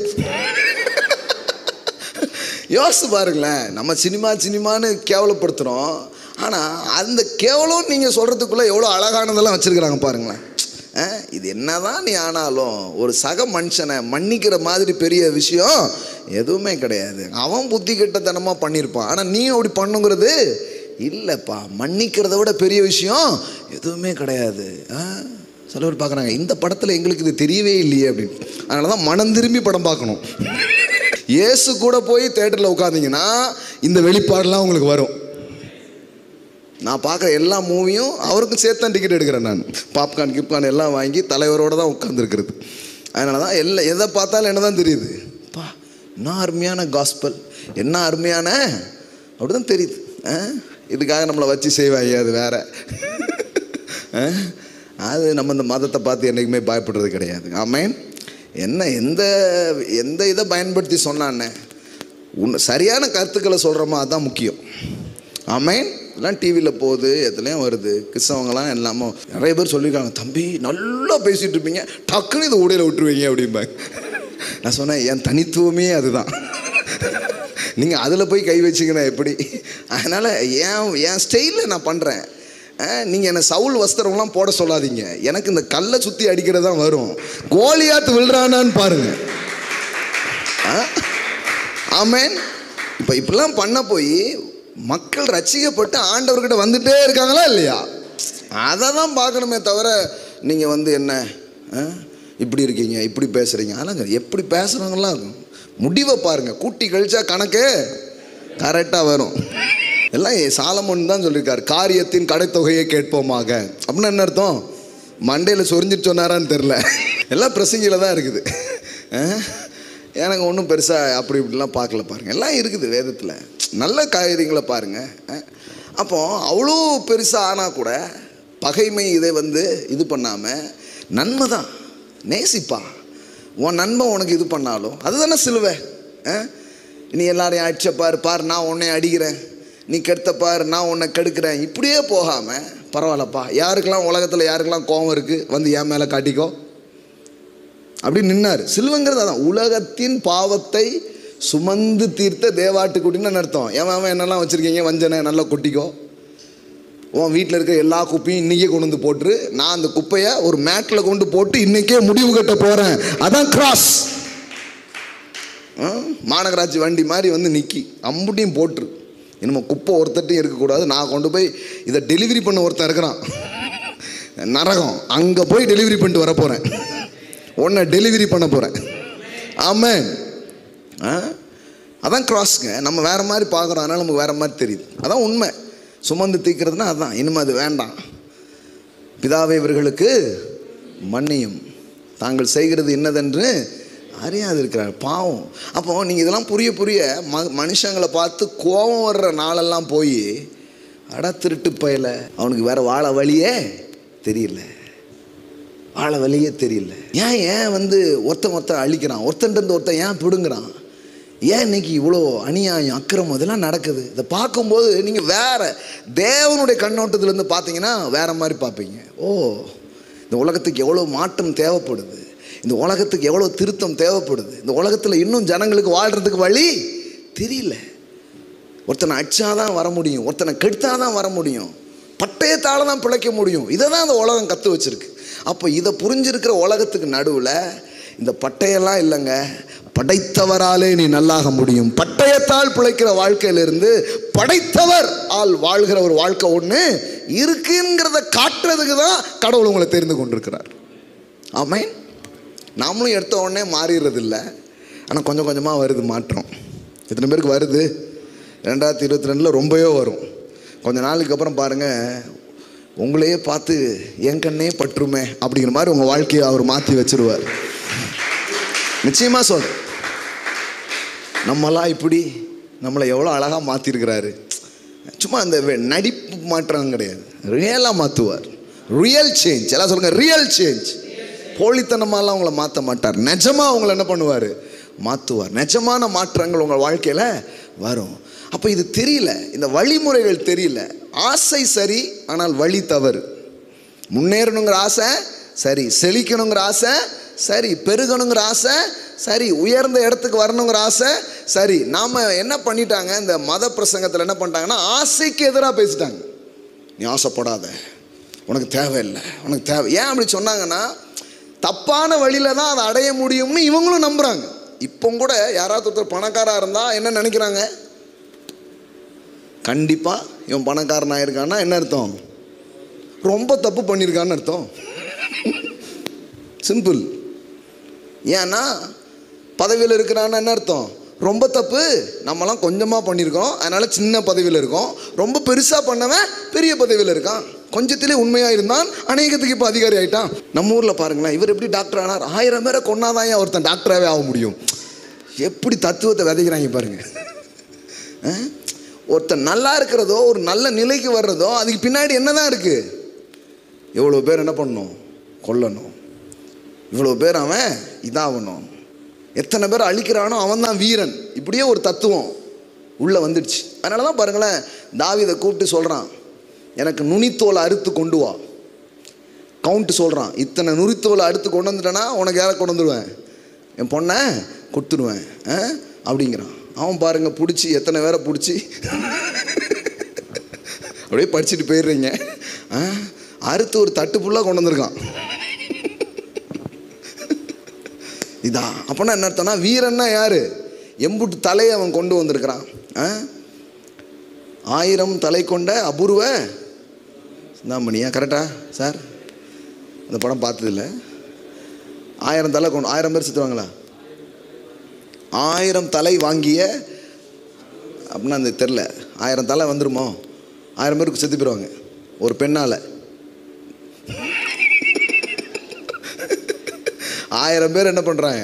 அப்போ புரியுதா உங்களுக்கு அந்த தத்துவம்? புரியுதா? எவ்வளவு தலைகள் கிடக்கோ அதுக்கு மேலே நிற்கிறவன் தான் பெரிய தலை. ஏன்னா 50 தலை வாங்கியிருக்காங்களா? இதுதான் இந்த உலகத்தில் பதிக்கப்படுற தத்துவம். ஆனால் இங்கே ஒருத்தர் வந்து பார்த்தீங்கன்னா, இல்லைப்பா உலகமே வாழ்கிறதுக்கு ஏன் தலையை தொங்க விடுறேன் அப்படின்னா இருப்பாருங்க. அதுதான் ராஜ்யத்தின் தத்துவமாக இருக்கு. நீங்கள் வாழ நான் சாகிறேன். மோசே போய் நிற்கிறான் பாருங்க, ஆண்டவரே இவங்கெல்லாம் ஒன்றுமில்லாமல் போகிறதுக்கு என் பேரை கிறுக்கி போட்டிருங்க ஆண்டவரே அப்படிங்கிறான். என்ன கேன்சல் பண்ணியாவது இவங்கள பாஸ் பண்ணி விடுங்க. That's a leaders. கிங்டம் லீடர்ஸுடைய மனசு அதுதான் பாருங்களேன். ராஜ்யத்தின் சிந்தனைங்கிறது அதுதான். நம்ம ஏதோ கிறிஸ்தவன்னா சட்டையை மாற்றுறதுன்னு நினச்சிக்கிட்டு இருக்கோம். சட்டை மாற்றுறது கிடையாது. இது வந்து இது வேற. இது ஒரு கல்ச்சுரல் திங்கிங்.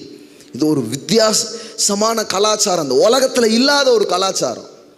இந்த உலகத்தில் இருக்கிற எல்லா மன்னனும் இன்னொருவனை கொன்று இன்னொருவனுடைய ரத்தத்தை சிந்திதான் அவன் ராஜ்யத்தை கட்டுவான். ஆனால் ஒரே ஒரு ராஜா தான் முதல்ல தன் சொந்த ரத்தத்தை இந்த பூமியில சிந்தி அவர் ராஜ்யத்தை உண்டாக்குனார். அவர் யாருடைய ரத்தத்தையும் சிந்தலை. எல்லா ராஜ்யமும் ரத்தத்தில் இன்னொரு மனிதனின் ரத்தத்தை சிந்திதான் இந்த உலகத்தில் ஸ்தாபிக்கப்படுகிறது. ஆமாம், ரத்தம் சிந்துதல் இல்லாமல் ராஜ்யம் ஸ்தாபிப்பு இல்லை. அதான் இது. ஆனால் இவர் ஒருத்தர் யாருடைய ரத்தத்தை யாரும் சிந்த வேண்டியதில்லை. ஐ ஷர்ட் மை ஓன் பிளட். அவர் ரத்தத்தையே சிந்தி என்ன பண்ணுறாரு, உருவாக்குறார். அதனால தான் சொல்கிறாரு, இது வேற மாதிரி உருவான ராஜ்யம் கிடையாது. இது அன்பின் ராஜ்யம், அன்பின் குமாரனுடைய ராஜ்யம். ஆமாம், இது வேற. நான் சொல்கிறேன், கர்த்தர் ராஜ்யத்தின் கலாச்சாரங்களை உங்கள் வாழ்க்கையில் துவக்கி வைப்பாராக. ஆமேன். இது பெரிய ஆசீர்வாதங்க. நினைக்கிறீங்க இது இப்படி முன்னேற உங்களை முன்னேற வைப்பாருங்க. அப்போ ஒரு திருடனாக இருக்கிறான் யாக்கோபு. சொந்த சகோதரத்தை திருடுறான், சொந்த அப்பாவை ஏமாத்துறான். இப்படியே போயிட்டே இருக்குது.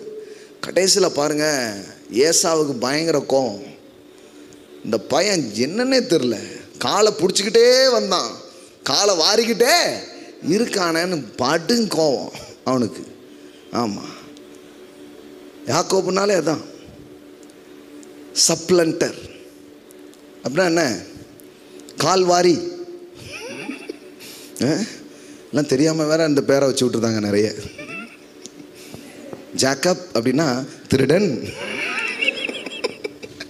என்று பெயர் பெறுகிறீர்கள் அப்படி வச்சுட்டாங்க. நமக்கு தெரியாமல் அப்படி நிறைய பேர் வச்சுருக்கிறோம். ஆனால் அந்த யாக்கோபை இஸ்ரவேலா மாற்றினார். அதனால் அதை சொல்லி நம்ம சமாளிச்சிடலாம். சப்ளண்டர், அவன் பேரே என்னதுன்னா சப்ளண்டர், கால்வாரி. அவன் நிற்கணும்னா யார் காலை வேணாலும் வருவான், சாமி மன்னிச்சிருங்கன்னு விழுவான், அதோட முடிஞ்சு படுத்தே காலை வாரி விட்டுருவான். தப்பி தவறி சரி காலில் தானே விழுதான்னு விட்டீங்க, அப்படியே வரும் தலை பேரும். அப்புறம் அந்த வேலையை பார்க்குறது தான் யார்? அந்த மாதிரி தான் அவன் காலை, அவன் பிறக்கும் போதே அவன் தான். அவன் எத்தன், அவன் அப்பா அவன் சொல்கிறான், அவன் அண்ணன் சொல்கிறான் இல்லையா, அவன் பேர் கரெக்டாக தான் இருக்குது, எத்தன் கரெக்டாக தான் இருக்குது. இன்னைக்கு பாருங்க, அவனா நானான்ட்டு எட்ரா அருவாளன்னா ஆள் எஸ்கேப்பு. அம்மா கூப்பிட்டாரு, நீ இங்கே இருந்தானா உன்னை சோழியை முடிச்சிருவான், கிளம்பி என்ன பண்ணிடு போயிரு அப்படின்றாரு. உடனே என்ன பண்ணுறான், ஓடி போகிறான். அவனுக்கு என்ன, நான் என்ன முன்னேறணும் ஆசைப்பட்டேன், ஆனால் முடிய மாட்டேங்க அப்படின்னு சொல்லிட்டு ஓடுறான். கடைசியில் பாருங்கள், வேதவசனம் சொல்லுகிறது, சூரியன் அஸ்தமனமாகிற ஒரு இரவு, ஒரு மாலை, அவன் வந்து என்ன பண்ணதுன்னே தெரில. ஆக்சுவலி அந்த கிளைமேட்டையும் அவன் வாழ்க்கையின் கிளைமேட்டும் ஒன்று தான். அவன் வாழ்க்கையிலையும் எல்லாம் அஸ்தமமாகி இருட்டாக இருக்குது. அங்கே வசனமும் அப்படி தான் இருக்கும், எல்லாம் அஸ்தமனமாகி இருக்குது. ஒரு இடத்தில் வந்து சூரியன் அஸ்தமித்தபடியினால் அங்கே ராத்தங்கி அவ்விடத்து கற்களில் ஒன்றை எடுத்து தன் தலையின் கீழ் வைத்து அங்கே நித்திரை செய்யும்படி படுத்து கொண்டான். படுக்கிறதுக்கு கூட ஒரு தலகாணி கூட இல்லை இந்த களவாணிக்கு.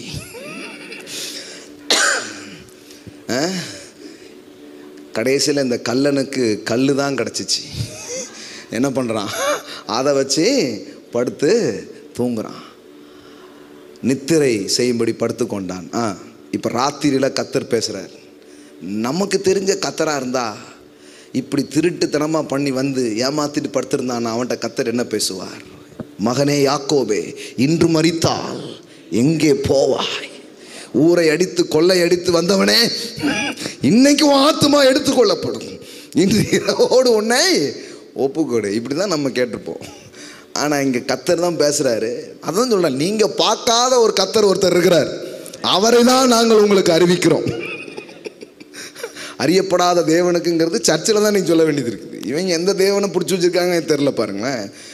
இன்னைக்கு சர்ச்சிலே அதே தான், அறியப்படாத தேவனை தான் ஆராய்ச்சிட்டு இருக்காங்க. வாரம் வாரம் இவங்க வேற ஒரு வீச்சருவா சாமியை தான் இவங்களும் ஆராய்ச்சிட்டு இருக்காங்க. ஒருத்தர் வரல ஒன்று அப்படிங்கிற. சார் யாரை கத்தரை பற்றியா பேசிகிட்டு இருக்கீங்க? ஆமாம், பட்டயத்தை தீட்டிட்டு இருக்கிறாரு, உரிவின பட்டயத்தோடு வர்றாரு அப்படிங்கிறான். அப்புறம் எதுக்கு என்ன மட்டும் பட்டயம் எடுக்காதீங்க கேட்பானா? கேட்க மாட்டானா?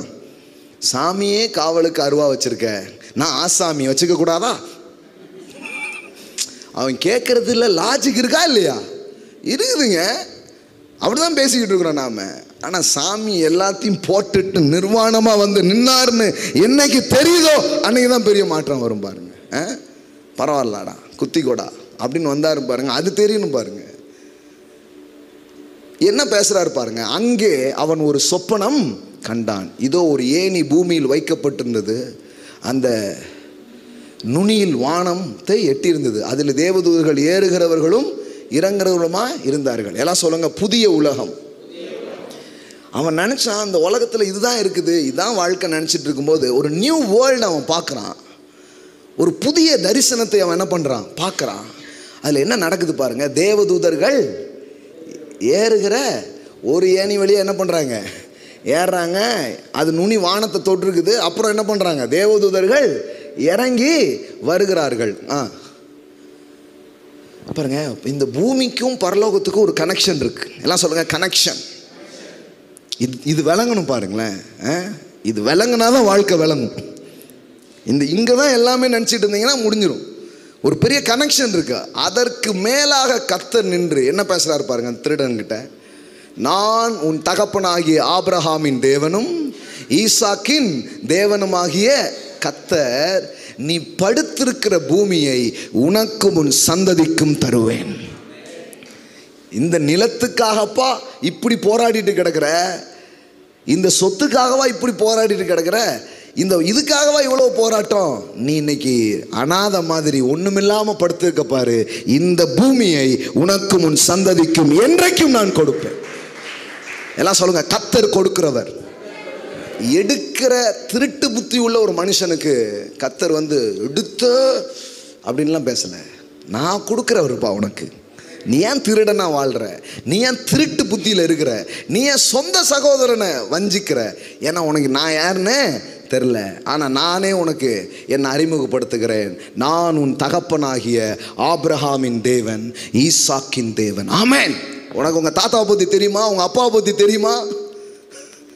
அந்த ஆபிரகாம் பிள்ளை இல்லாதவனா 70 வயசில் வாழ்க்கையை தோக்கின அந்த ஆபிரகாமை சீமானா நான் தான் வாழ வச்சேன். ஆமென். உங்கள் அப்பாவை பஞ்ச காலத்தில் கூட நான் தான் ஆசீர்வதிச்சு உயர்த்தினேன். இந்த வரலாறுலாம் தெரியாமே வந்துட்டியப்பா. நீ கொஞ்சம் என்ன நோக்கி பார்த்துருந்தன்னா, ஏதோ சின்ன நிலம் இல்லை, நீ படுத்திருக்கிற இந்த பூமியை கடவுள் என்ன பேசுகிறார் பாருங்களேன். நீ படுத்திருக்கிற இந்த அநாத மாதிரி பரதேசியா படுத்திருக்கிற இந்த பூமியை உனக்கு நான் சொந்தமாக தருவேன். ஆமென். நான் சொல்கிறேன், என்னைக்கு மனிதனுடைய மனங்களில் ராஜ்யத்தின் கலாச்சாரம் ஒரு மாற்றம் வரும் தெரியுமா? பிடுங்குகிற மனுஷனையே பார்த்ததுனால தான் இவனும் அப்படியே பாக்கெட்டை பொத்திட்டு அலையுதான். அதே மாதிரி வாய்ப்பு கிடைச்சா அவனும் எடுத்துக்கிறான்.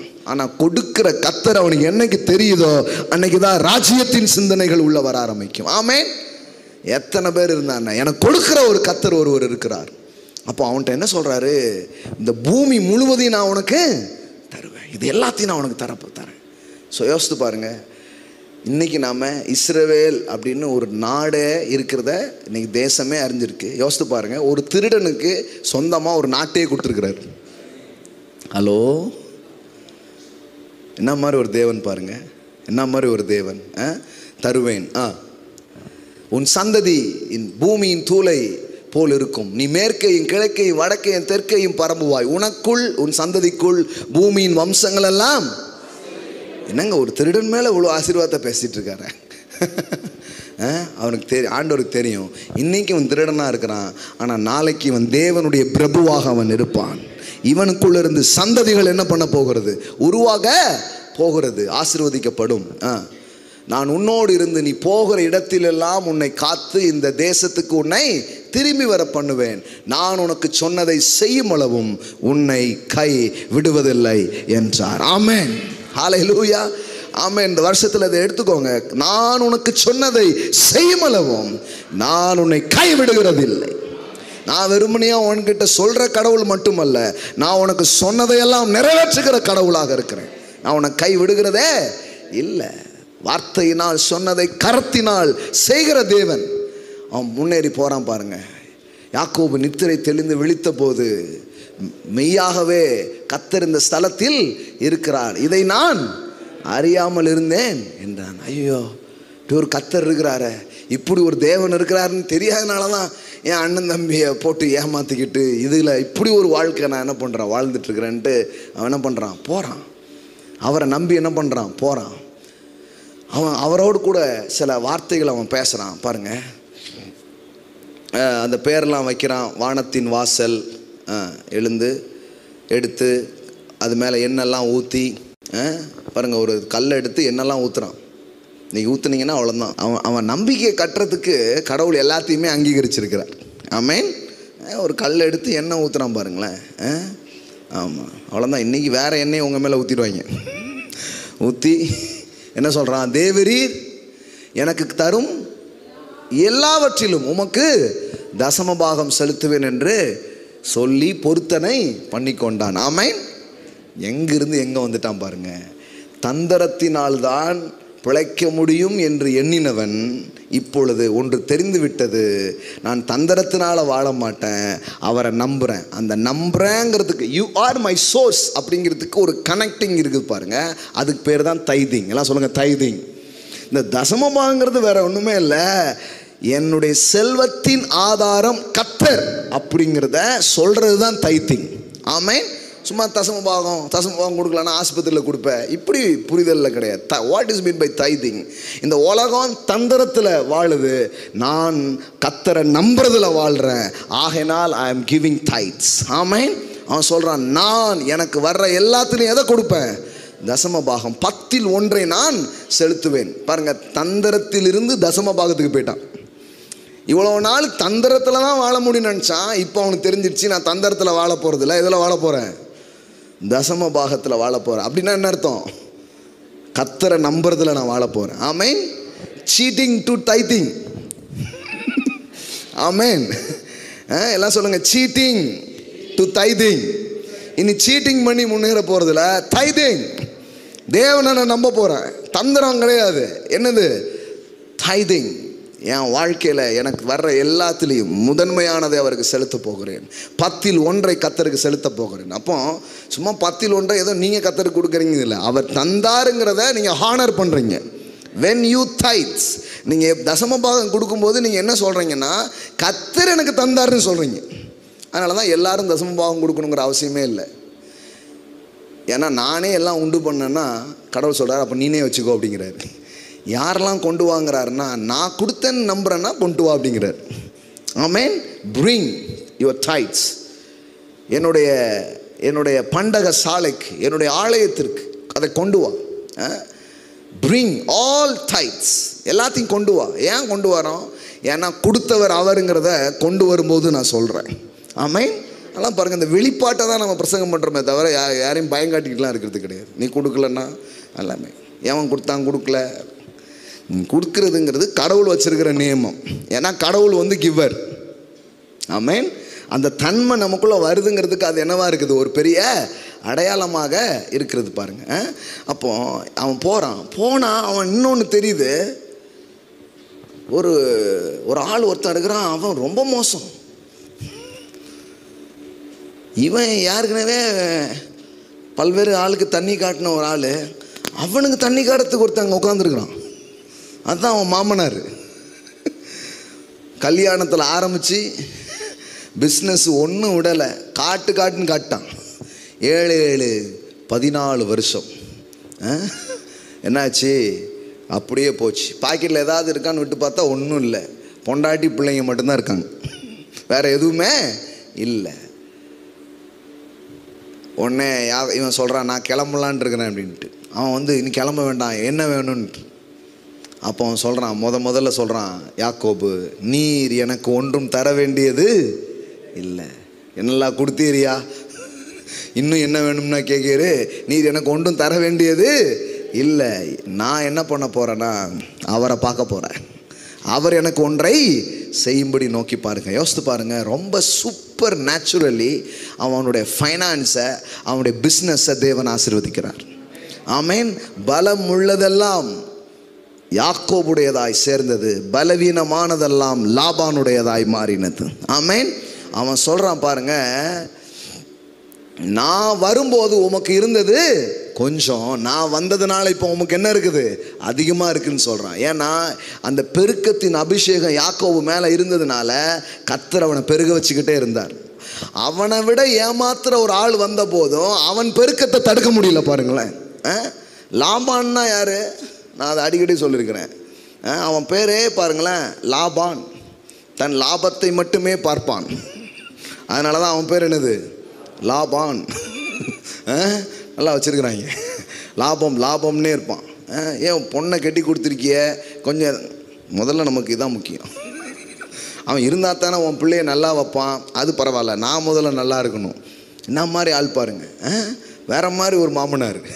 அதனால் மாமனாரை நம்பினதெல்லாம் போதும், மாமன்னரை நம்பலான்னு போயிட்டான். ஆமென். அதனால் பாருங்கள், வாழ்க்கை உயர ஆரம்பிக்குது. எல்லாம் சொல்லுங்கள், உயர ஆரம்பிக்குது. ஆமென். இப்போ பாருங்களேன், நம்பிக்கையே மாறுது. ஆதாரம் அவருங்கிற இடத்தை நோக்கி என்ன பண்ணுது? எல்லாமே மாற்றப்பட ஆரம்பிக்குது. இப்போ பாருங்க, ஒரு டீல். அவன் சொல்கிறான், சரி என்ன வருதோ அதெல்லாம் எடுத்துக்கோ, ஆனால் புள்ளியாக வர்ற ஆடுலாம் உனக்கு. டீல் பாருங்க எப்படின்ட்டு. ஆட்டில் எப்படி பாஸ் புள்ளியாக வரும்? புள்ளியாக இதில் தான் வரும். மானில் தான் வரும். ஆட்டில் புள்ளியாக பார்த்துருக்கீங்களா நீங்கள்? ஆட்டில் எப்படி புள்ளி வரும்? புள்ளி எதில் தான் வரும்? மானில் தான் வரும். அதெல்லாம் அது எம்புட்டு வருதோ அம்புட்டு உனக்கு தான். இது எப்படி இருக்கு பாருங்க. இது எப்படி சொல்லுவாங்களா, மேலே தூக்கி போடுவேன் மேலே நீ, அந்த மாதிரி இருக்குது. ஆமாம். ஸோ எம்புட்டு வருதோ அம்புட்டு உனக்கு. கடைசியில் பாருங்களேன், அதே மாதிரி அது வரைக்கும் அப்படி ஒரு பிறப்பே கிடையாது. ஆனால் கர்த்தர் ஒரு அற்புதத்தை செய்கிறார் உன் பிஸ்னஸில். அது வரைக்கும் ஆட்டின் இனத்திலே இல்லாத மானையே நான் தான் உண்டு பண்ணேன். உனக்காக அந்த புள்ளியை இதில் மிக்ஸ் பண்ணி புள்ளியா ஆடு உனக்கு என்ன பண்ண போகுது? வரப்போகுது. ஆமென். ஆடுகள் அந்த கொப்புகளுக்கு முன்பாக பொழிந்தபடினால் அவைகள் கலப்பு நிறம் உள்ளதும் புள்ளி உள்ளதும் வரி உள்ளதுமான குட்டிகளை போட்டது. ஆமென். அடுத்தால என்ன பண்ணிட்டான்னா, புள்ளியாக வரணுன்னே இல்லை அழிச்சு ஆட்டையை மறுபடியும் ஆரம்பிப்போம். இந்த முறை புள்ளி கிடையாது, இந்த முறை என்னது? வரியா. வரி குதிரைக்கு தாண்டா வரும், ஆட்டுக்கு எப்படிடா வரும் பாருங்க. விட மாட்டேங்கான் பாருங்களேன். ஏற்கனவே 10 முறை அவன் சம்பளத்தை மாற்றிருக்கான். அப்படியே சொல்கிறான், 10 வாட்டி என் சம்பளத்தை மாற்றிட்டு அப்படின்னு சொல்கிறான். இப்போ என்ன சொல்கிறான்னா, என்ன வரணும்? வரியாக வரணுன்ட்டு. சரி பரவாயில்ல, புள்ளியை வர வச்சவர் எதையும் வர வைப்பார், வரியையும் வரவழைப்பார். ஆமென். கடைசியில் பார்த்தா வரி வரியாக வருது. அப்படின்னா என்ன அர்த்தம்னா, இந்த உலகத்தில் உங்களை தாழ்த்த, உங்களை அழுத்த எத்தனையோ பெரிய சக்தி போராடுனா கூட, இன்னைக்கு சாயங்காலம் இதை எடுத்துக்கோங்க, இயற்கைக்கு அப்பாற்பட்ட விதத்தில் உங்கள் பொருளாதாரத்தில் உங்களை உயர்த்தக்கூடிய ஒரு தேவன் இருக்கிறார். I speak some supernatural increase. உங்கள் ஃபைனான்ஸில், உங்கள் பிஸ்னஸில் நான் சொல்கிறேன், என்னத்தையாவது பண்ணி உங்களை அழுத்த நினைக்கும் மனிதர்களுக்கு நடுவில் இயற்கைக்கு அப்பாற்பட்ட விதத்தில் கர்த்தர் பெருக்கத்தை கொடுப்பார். ஆமென். நீங்கள் தந்திரத்தால் பொழைக்கிற ஆள் இல்லை, தசம பாகத்தால், அதாவது கர்த்தரை நம்புறதுனால பொழைக்கிற ஆள். ஆமென். ஹல்லேலூயா. அப்போ தன் மாம்சத்தை புயபலமாக்குகிற மனுஷன் சபிக்கப்பட்டவனா இருக்கிறான். வாசித்து முடிக்கிறேன். 7வது வசனம், கர்த்தர் மேல் நம்பிக்கை வைத்து கர்த்தரை தன் நம்பிக்கையாய் கொண்டிருக்கிற மனுஷன் பாக்கியவான். இது எவ்வளோ ஆசீர்வாதமான வார்த்தை பாருங்க. இப்போ இவன் வந்து செல்ஃபை ட்ரஸ்ட் பண்ணல, இவன் ஜனங்கள் மேலே நம்பிக்கை வைக்கல, இவன் நம்பிக்கை எங்கே மேலே இருக்குது? எல்லாம் சொல்லுங்க, கர்த்தரை தன் நம்பிக்கையாய் கொண்டிருக்கிற மனுஷன் பாக்கியவான். ஆமென். பாருங்க, அவன் லைஃப் எப்படி இருக்கும் பாருங்க. அவன், எல்லாம் சொல்லுங்க, அவன் தண்ணீர் அண்டையில் நாட்டப்பட்டதும் கால்வாய் ஓரமாய் தன் வேர்களை விடுகிறதும் உஷ்ணம் வருகிறதை காணாமல் இலை பச்சையாய் இருக்கிறதும் மலை தாழ்ச்சியான வருஷத்திலும் வருத்தமின்றி தப்பாமல் கனி கொடுக்கிறதுமான மரத்தை போல் இருப்பான். ஆமென். எல்லாம் சொல்லுங்க, வருத்தமின்றி தப்பாமல் கனி கொடுக்கிற மரத்தை போல் இருப்பான். நீங்க யோசிப்பாருங்க, அதுவும் எந்த சீசன்ல? அங்க பாருங்க, மழை தாழ்ச்சியான வருஷம். ஆக்சுவலி மழை இருந்தாதான் இது அம்புட்டும் நடக்கும். அதான் நான் ஆரம்பத்திலே சொன்னேன், வளம் என்பது வேறு, ஆதாரம் என்பது வேறு. வளத்தை நம்பி வாழ்றவனுக்கு மழை போச்சுன்னா எல்லாமே போச்சு. கர்த்தரை நம்பி ஒரு மனுஷன் அந்த ஆதாரத்தை நம்பி வாழும்போது வேற வழியில் காற்றையும் காண மாட்டீங்க, மழையையும் காண மாட்டீங்க, வாய்க்கால் நிரப்பப்படும். ஆமே. எனக்கு தெரியாது பாருங்க, இப்போ நான் ஒரு சர்ச்சில் பாஸ்டராக இருக்கிறேன். இப்போ சின்ன சின்ன வேலை பிஸ்னஸ்லாம் பண்ணுறேன். ஆனால் எடுத்த உடனே எல்லாமே பண்ணல. அப்போது திடீர்னு சர்ச்செல்லாம் மூணுனா என்னத்துக்காருது. ஆனால் இந்த இதெல்லாம் உள்ளே போட்டு போட்டு போட்டு கர்த்தர் என்னுடைய ஆதாரம் அப்படின்னு பாருங்கள். சர்ச்செல்லாம் மூடி இருந்த டைம் தான் நான் நிறைய மீட்டிங் நடத்திட்டு இருந்தேன். ஜூம்னு ஒரு ஆப்பு, அது மூலமாக பாருங்கள் உலகம் ஃபுல்லாக பிரசங்கம் பண்ணிகிட்டு இருந்தேன் நான், வேறு வேறு நாடுகளுக்கு. அப்போது ஒரு டைமில், அப்போ இதுதான் ஆதாரம், இதுதான் வளம் அப்படின்னா, மலை தாழ்ச்சியாக இருக்கிற அந்த நேரத்தில் கூட கடவுள் உங்களுக்கென்று புதிய வழிகளை அவர் வைத்திருக்கிறார். ஆமேன்.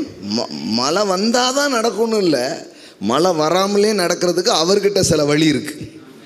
ஆமேன். எல்லாம் சொல்லுங்கள், வழிகள் இருக்கிறது. ஆமேன். இந்த வருஷம் நான் உங்களுக்கு சொல்கிறேன், வெளியில் இருக்கிற சூழ்நிலையின் அடிப்படையில் நீங்கள் வாழ மாட்டீங்க. மலை தாழ்ச்சியாக இருந்தாலும் உங்கள் கனி தப்பாதுங்கிறார். தப்பாமல் கனி கொடுக்கிற மரத்தை போல் இருப்பீர்கள். ஆமேன். ஆமாம், உங்கள் கனி தப்பாது. ஆமேன். மலை தாழ்ச்சியான வருஷத்திலும், ஏன்னா வேணுக்குன்னே இதெல்லாம் பேசுன மாதிரி இருக்குது. இப்போ மழை போச்சுன்னா எல்லாமே போச்சுங்க அப்படி தானே சொல்லணும். அவர் சொல்கிறார், மலை தாழ்ச்சியான வருஷத்திலும். இப்படிலாம் சொல்லக்கூடாது இல்லையா? அவர் என்ன சொல்லணும்? மழை இருக்கும் நேரத்திலே அப்படின்னு பேசணும். இன்னும் வேணுக்குன்னே சொல்கிற மாதிரி தானே இருக்குது. மலை தாழ்ச்சியான வருஷத்திலும், மலை தாழ்ச்சியான வருஷத்திலும் சொல்கிறாரு, வருத்தமின்றி, அதுவும் கஷ்டப்பட்டு கிடையாது. எல்லாம் சொல்லுங்க, வருத்தமின்றி. எல்லாமே நியூ பிலாசபிங்க. ஏன்னா வருத்தப்பட்டாதான் ஏதாவது நடக்கும் அப்படிங்கிறதே பழகி இருக்கிற நம்ம மனசில் கடவுள் சொல்கிறாரு, நீ கனி தருவ, ஆனால் வருத்தமின்றிங்கிறார். ஆமேன். அது எப்படிங்க? அதை தான் நான் வச்சிருக்கிறேங்கிறார். ஆமேன். ஆமாம், இது வருத்தப்படாத வாலிபர் சங்கம். வருத்தப்படாமலே ஒரு முன்னேற்றத்தை தர முடியுமா? கஷ்டப்படும் முன்னேறலாம், கஷ்டப்படும் முன்னேறலான்னு பேசிக்கிட்டே இருக்கும். ஆக்சுவலி இப்போ உலக மனுஷனே இதை ஒத்துக்க மாட்டேங்கான். ஏன்னா கஷ்டப்பட்டுலாம் நிறைய பேர் அங்கேயே தான் உட்காந்துருக்குறாங்க. அவங்களே இது ஏதோ கோளாறு இருக்குன்னு கண்டுபிடிச்சான். கடவுள் சொல்கிறாரு, வருத்தமின்றி. எல்லாம் சொல்லுங்கள், வருத்தமின்றி தப்பாமல் கனி கொடுக்கிற. ஆமென். இந்த வருஷம் உங்க இலக்கு தப்பாது, உங்க குறி தப்பாது. ஆமென். கண்டிப்பா உங்க டார்கெட்டை நீங்க அச்சீவ் பண்ணுவீங்க. ஆமென். வருத்தமின்றி தப்பாமல்லாம் அர்த்தம். நான் சொல்றேன், இந்த வருஷம் வச்ச குறி தப்பாது. இந்த புலி தோக்காது. ஆமென். தோக்க மாட்டீங்க. வச்ச குறி தப்பாது. ஆமென். வருத்தமின்றி தப்பாமல், எல்லாம் சொல்லுங்க, தப்பாது. நீங்க ரீச் பண்ணுவீங்க. நீங்க அடையணும்னு நினைச்சதை அடைவீங்க, தொடரும் நினைச்சதை தொடவீங்க, முடிக்கணும் நினைச்சதை முடிப்பீங்க. ஹல்லேலூயா. வருத்தமின்றி தப்பாமல் கனி கொடுக்கிறதுமான மரத்தை போல் இருப்பான். அப்படியே உங்களுக்குன்னு ஒரு பிக்சரை டிசைன் பண்ணி கடவுள் வைக்கிறார். இப்படிதான் நீ இருப்ப. மழை இல்லாட்ட கூட நீ வளருவ. ஏன்னா நீ என்னால வளரக்கூடியவன். நீ ஆதாரத்தை, நீ வளத்தை வைத்து வளரும் நபர் அல்ல, நீ ஆதாரத்தை வைத்து வளர்கிற நம்பிக்கையா இருக்கிறார். Amen. Trust in the lord. உங்க ட்ரஸ்ட் அவர் மேல் வைங்க. நான் தான் திரும்ப திரும்ப சொல்றேன், கடவுள் ஒரு புது கலாச்சாரத்தையும் ஒரு புது வகையான மக்கள் கூட்டத்தையும் அவர் எழுப்புகிறார். அது வேற மாதிரி இருக்கும். இந்த உலகத்துக்கு அது வேற மாதிரி இருக்கும். அது எப்படின்னா சொல்றாங்க பாருங்க, நீங்க என்ன பணக்காரன் எடுத்தாலும் அவன் சொல்றான், அவனை குறித்து சொல்லும் போது என்ன சொல்றாங்க, செல்ஃப் மேட் மில்லினியர். இவன் எப்படி பணக்காரன் ஆனா? Self mat millionaire. அப்படின்னா என்ன? சுயமாய் அவன் முன்னேறினவன். இதுதான் இந்த உலகத்துல, இந்த உலகம் பார்த்துருக்கு. அப்போ கடவுள் வேதத்துல ஃபுல்லா பார்த்தீங்கன்னா கடவுளால பணக்காரனான கதை தான் இருக்கு. இங்க ஏன் அது இல்லைன்னா, இங்க யாரும் அதை சொல்லலை. ஆனா நான் சொல்றேன், சீசன் மாறுது. இன்னும் கொஞ்ச நாள்ல நம்ம பார்ப்போம் God made millennials.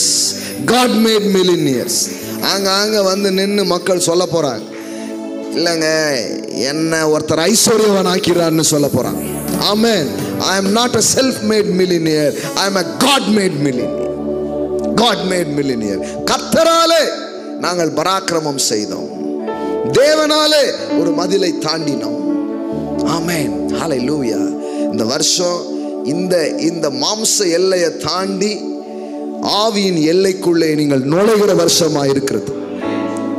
This year, the year of supernatural. இயற்கைக்கு அப்பாற்பட்ட ஒரு உலகத்துல நீங்க ஸ்டெப் இன் பண்ணக்கூடிய, கால் எடுத்து வைக்கக்கூடிய ஒரு வருஷமா இருக்கிறது. ஆமென். இந்த இயற்கான ப்ராமிஸே அதுதான். நான் இன்னும் அதை எடுத்து டீச் பண்ணலை, ஆனால் டீச் பண்ண விரும்புகிறேன், பேசுவேன் நான். ஆனால் அதுதான், கர்த்தருடைய நாளில் ஆவிக்குள்ளானேன். ஆமென். ஆமென். ஒரு பெரிய ஸ்பிரிட் மூவ் உங்கள் வாழ்க்கையில் வர்றதை நீங்கள் பார்ப்பீங்க. மாம்சத்தினால் முடியாதது, பலத்தினால் முடியாதது, பராக்கிரமத்தினால் முடியாதது தேவன் சொல்றார், என் ஆவியினாலே ஆகும், என் ஆவியினாலே ஆகும். ஹல்லேலூயா. நானே காமாரா ஷாடாலா பிராகாதாரா, என்னாலே உன் ஆயுசு நாட்கள் பெருகும். என்னாலே உன் ஆயுசு நாட்கள் விருத்தி அடையும். என்னாலே நீ செல்வந்தனாவாய், என்னாலே நீ உயருவாய். ஹல்லேலூயா. ஹல்லேலூயா. அந்த மாதிரி ஒரு இதுக்குள்ளதான் அவர் நம்மளை கொண்டு வர விரும்புகிறார். உம்மாலே நான் ஒரு சேனைக்குள் பாயுவேன், என் தேவனாலே ஒரு மதிலை நான் தாண்டுவேன். என்னை பலப்படுத்துகிற கிறிஸ்துவினாலே எல்லாவற்றையும் செய்ய எனக்கு பலன் உண்டு. நான் என் மாம்சத்தை புயபலமாக்குறது இல்லை. கர்த்தரின் பலனா இருக்கிறார், கர்த்தரின் ஆதாரமா இருக்கிறார், கர்த்தரின் ஊற்றா இருக்கிறார். நான் சொல்றேன், வாழ்க்கையில வளமே வராம இருக்குன்னா நீங்க வேற யாரையோ ஆதாரமா வச்சுக்கிட்டு உட்கார்ந்துட்டு இருக்கிறீங்க. உங்க நம்பிக்கையை வேற எங்கேயே தூக்கி வச்சிருக்கீங்க. அவர் செய்வார், இவர் செய்வார், அவங்க பண்ணுவாங்க, இவங்க பண்ணுவாங்க. அந்த இடத்தை தூக்கி தூர வச்சிருங்க. கர்த்தரை தன் நம்பிக்கையாய் கொண்டிருக்கிற மனுஷன் பாக்கியவான். Hallelujah. The blessed is the man. The blessed is the man who trusts the Lord. Who trusts the Lord. கர்த்தரை நம்புகிறவனே செழிக்கிறான். ஹalleluya. ராகாமா டாலாப்ரா. உங்க நம்பிக்கையில ஆவியானவர் ஒர்க் பண்றாரு. உங்களுடைய கலாச்சார சிந்தனையில பரிசுத்த ஆவியானவர் இந்த இரவிலே அவர் வேலை செய்கிறார். மா கோலாபா ஷாடாலாபா ரகலாபா ரபலாரா. இந்த வருஷம் எங்கள் சிந்தையிலே, எங்கள் மனதிலே இந்த ராஜ்யத்தின் கலாச்சாரம் வருவதாக. I speak the kingdom culture, Daddy. ராஜ்யத்தின் சிந்தைகளாலே ஒவ்வொருடைய வாழ்வும் நிரம்பட்டும். ஹalleluya, hallelujah, hallelujah, hallelujah. ஓ, வத்தி போகும் வழிகளை அல்ல, வத்தாமல் வாழ்வதற்கான வழிகளை நீர் எங்களுக்கு போதிப்பதற்காய் ஸ்தோத்திரம். நம்முடைய ஆவியினால் அவைகள் எங்களுக்கு கொடுக்கப்படுகிறதற்காய் ஸ்தோத்திரம். இந்த உலகம் பார்க்கட்டும் சுவாமி. இதுவரைக்கும் மாம்ச புயத்தை பார்த்த இந்த உலகம், மனித புயத்தை பார்த்த இந்த உலகம், தேவனை சார்ந்து கொள்ளுகிற ஒரு மனுஷனுக்கு உண்டாகிற செழிப்பையும் வெற்றியையும் வாழ்வையும் சுகத்தையும் மேன்மையும் இந்த உலகம் பார்க்கட்டும். அதுக்கு தான் நம்ம அழைக்கப்பட்டிருக்கிறோங்க. அழைப்பே என்ன தெரியுமா? இந்த காட்டுறதுதான் அழைப்பே. எஸ் எஸ் துரைத்தனங்களுக்கும் அதிகாரங்களுக்கும் கர்த்தத்துவங்களுக்கும் இந்த உலகத்தில் இருக்கிற எல்லா மேலானதுக்கும் அவருடைய அனந்த ஞானமானது சபையின் மூலம் தெரிய வரும் பொருட்டு என்று எழுதியிருக்கிறது. அப்படின்னா அர்த்தம்னா இந்த உலகம் உங்க மூலமா அதை பார்க்க போகுது. என்ன இது வேற மாதிரி ஒரு கலாச்சாரமா இருக்குது. எல்லாரும் எல்லாத்தையும் தள்ளிட்டு முன்னேறுவான். ஆனா இவன் முன்னேற்றமே பல பேரை முன்னேற வைக்குது. இவன் வாழ்வு அநேகரை வாழ வைக்கிறது. உம்முடைய ராஜ்யம் வருவதாக, உம்முடைய ராஜ்யம் வருவதாக. Thy kingdom come. உம்முடைய ராஜ்யம் வருவதாக. உம்முடைய சித்தம் பரலோகத்தில் செய்யப்படுவது போல பூலோகத்திலும் செய்யப்படுவதாக. இங்க இருக்கிற ஒவ்வொருடைய குடும்பத்திலே, ஒவ்வொருடைய வாழ்க்கையிலே, ஒவ்வொருடைய பிசினஸ்ல, ஒவ்வொருடைய வாழ்க்கையின் பயணங்களிலே செய்யப்படுவதாக. ஓ ஷாகாராபாலா காதாராபாலாரா. ராஜ்யத்தின் கலாச்சாரம் ஆண்டவரே வாழ்க்கைக்குள் நிரம்பட்டும் என்று சொல்லி ஜெபிக்கிறேன். நீங்க அப்படி செய்றீங்க, அதுக்காக நன்றி. Thank you so much daddy. இன்றைக்கு நீர் அனுப்பின எல்லா வார்த்தைகளுக்காக நன்றி. இந்த வருஷம் எங்கள் நம்பிக்கை, எங்கள் ஆதாரம், எங்கள் வழிமுறைகள், வெற்றிக்கான எங்கள் வழிமுறையே வேற, எங்கள் நம்பிக்கை வேற, எங்கள் வழி வேற. அதில் வர்ற வெற்றியை நாங்கள் பார்க்க போகிறோம், உயர்வுகளை பார்க்க போகிறோம். எங்களை ஒடுக்க நினைக்கிற மந்திரம் தந்திரம் எல்லாத்துக்கும் மேல எங்களை வாழ வைக்க போறீங்க, அதுக்காக நன்றி செலுத்துகிறேன்.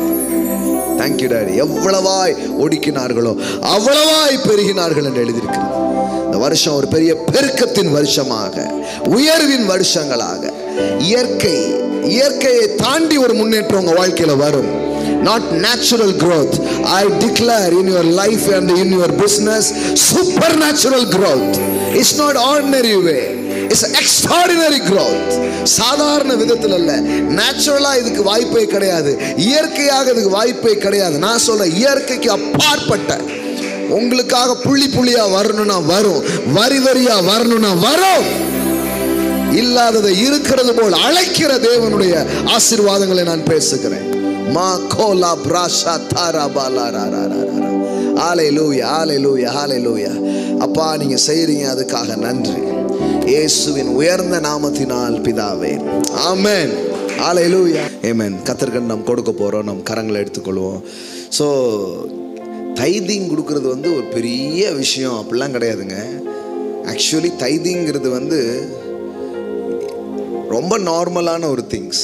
It's very normal. நார்மல்னால் என்ன அர்த்தம்னா, இது நமக்கான இதை நம்ம பண்ணிக்கிறோம், அவ்வளோதான் விஷயம். நம்ம ஒன்றும் பெருசாக செய்யலை பாருங்கள். நான் தான் சொல்லுவேன், தைத்திங்னா என்ன, நம்மக்கான வசதிக்கு என்ன உண்டோ அதை நம்ம பண்ணிக்கிறோம், நமக்கான இது பண்ணுறோம், அவ்வளோதான் விஷயம். ஆனால் அதை வச்சுலாம் பெருசாக பண்ண முடியாது. அதை தாண்டி போகிற மாதிரி இந்த வருஷம் கர்த்தர் உங்களை ஆசீர்வதிக்கும். சும்மா தசமாக பார்க்கல, அது ஒரு ஒரு ஒரு ஒரு ஒரு கணம். இப்போ இங்கே கொடுக்குறீங்கன்னா நான் நினைக்கிறேன் இதை ரொம்ப நீங்கள் வேல்யூ பண்ணுறீங்கன்னு நினைக்கிறேன். யாரெல்லாம் இந்த ஊழியத்தில் கொடுக்குறாங்க, இந்த சபையில் கொடுக்குறாங்கன்னா, ஓ இது மேலே அவங்களுக்கு ஒரு அன்பு இருக்குது, அதனால் கொடுக்குறாங்க. இங்கே நிறைய காரியங்கள் நம்ம இதில் செய்கிறோம், பல்வேறு காரியங்களை செய்கிறோம். டிவியில் இதில் கொண்டு போய் கொடுக்குறோம், மக்களுக்கு உதவி செய்கிறோம். இங்கே வாரந்தோறும் சண்டேஸு, ஃபுட்டு, ட்ராவல்ஸு, எக்ஸ்பென்சிவ்ஸ் எல்லாம் அவ்வளோதான். சொல்லப்போனால் அதையும் தாண்டி தேவை இருக்கும். அதை கர்த்தர் தான் சந்திச்சிட்ருக்கிறார். ஆமேன். நம்ம இங்கே ஒவ்வொரு வாரமும் அதெல்லாம் சொல்லிகிட்டு இருக்கிறதில்ல, அந்த பில்லிங்கும் இதையும் சொல்லிகிட்டே இருக்கிறதில்ல. அவரை நம்பி அவர் தான் அழைச்சிருக்கிறார், வந்திருக்கிறோம், அவர் செஞ்சுக்கிட்டே இருக்கிறார். ஆனாலும் நீங்கள் வளரும்போது இட் இஸ் மை ஃபேமிலி, இது என்னுடைய குடும்பம், இதில் நானும் ஒரு அங்கமாக இருக்கிறேங்கிறதுக்கு அடையாளமே தைத்திங் தான். அவ்வளோதான். அதுதான் விஷயம். வேற சிம்பிள் திங்ஸ். நான் இதை கனம் பண்ணுறேன், இந்த போதனையை நான் கனம் பண்ணுறேன், இந்த குடும்பத்தின் உறவை நான் மதிக்கிறேன், இது எனக்கு ஒரு ஆசீர்வாதமாக இருக்குன்னா அதுலேருந்து ஸ்டார்ட் பண்ணுறது. ஆனால் அது ஒரு பேசிக் திங்ஸ். டைதிங்கிறது ரொம்ப பேசிக்ஸ். நான் என்ன நம்புகிறேன்னா, கர்த்தர் உங்களை எந்த அளவுக்கு வைப்பாருன்னா வாரி இறைத்தான். ஆமென். அது வேற லெவல் பாருங்க.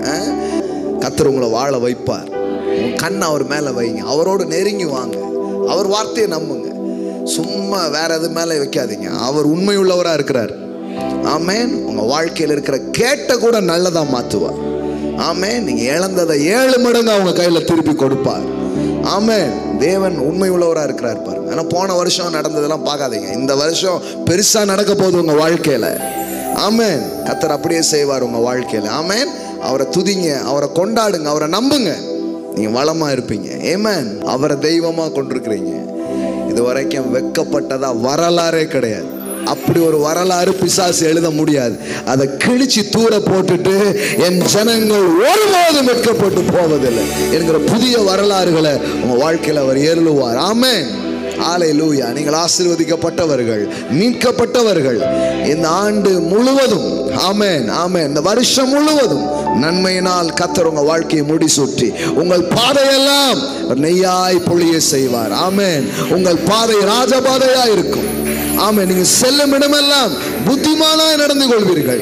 எப்போதும் எல்லா இடத்திலேயும் உங்களை அவர் வெற்றி சிறக்க பண்ணி உங்களை கொண்டு அவரை அறிகிற அறிவின் வாசனையை இந்த உலகுக்கு அவர் காட்டுவார். அதை நீங்க பார்ப்பீங்க. ஆமென். கர்த்தர் தமது முகத்தை உங்கள் மேல் பிரகாசிப்பிக்க பண்ணுவார்.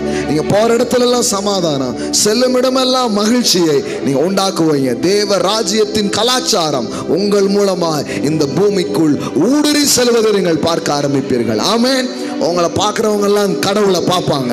உங்களை பார்க்கிறவங்க எல்லாம் பரமபிதாவை அவங்க பார்ப்பாங்க. ஆமென் ஆமென் ஆமென் ஆமென். தேவனுடைய வாழ்வும் ஜீவனும் உங்களிலும் வெளிப்படும், உங்கள் மூலமாகவும் வெளிப்படும். ஆமென்.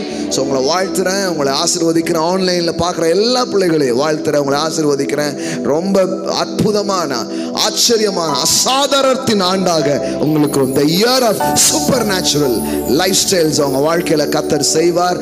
எல்லா பகுதியிலும் அப்படி நீங்கள் பார்ப்பீங்க. So thank you so much. இந்த ஆண்டு முழுவதும் இந்த பயணத்தில் கூட இருந்த எல்லா பிள்ளைகளுக்கும் நன்றி. கர்த்தர் மகிமையான காரியங்களை உங்கள் வாழ்க்கையில் அவர் செய்வார். ஆமென். Bless you all. Bless you. God bless you. God bless you.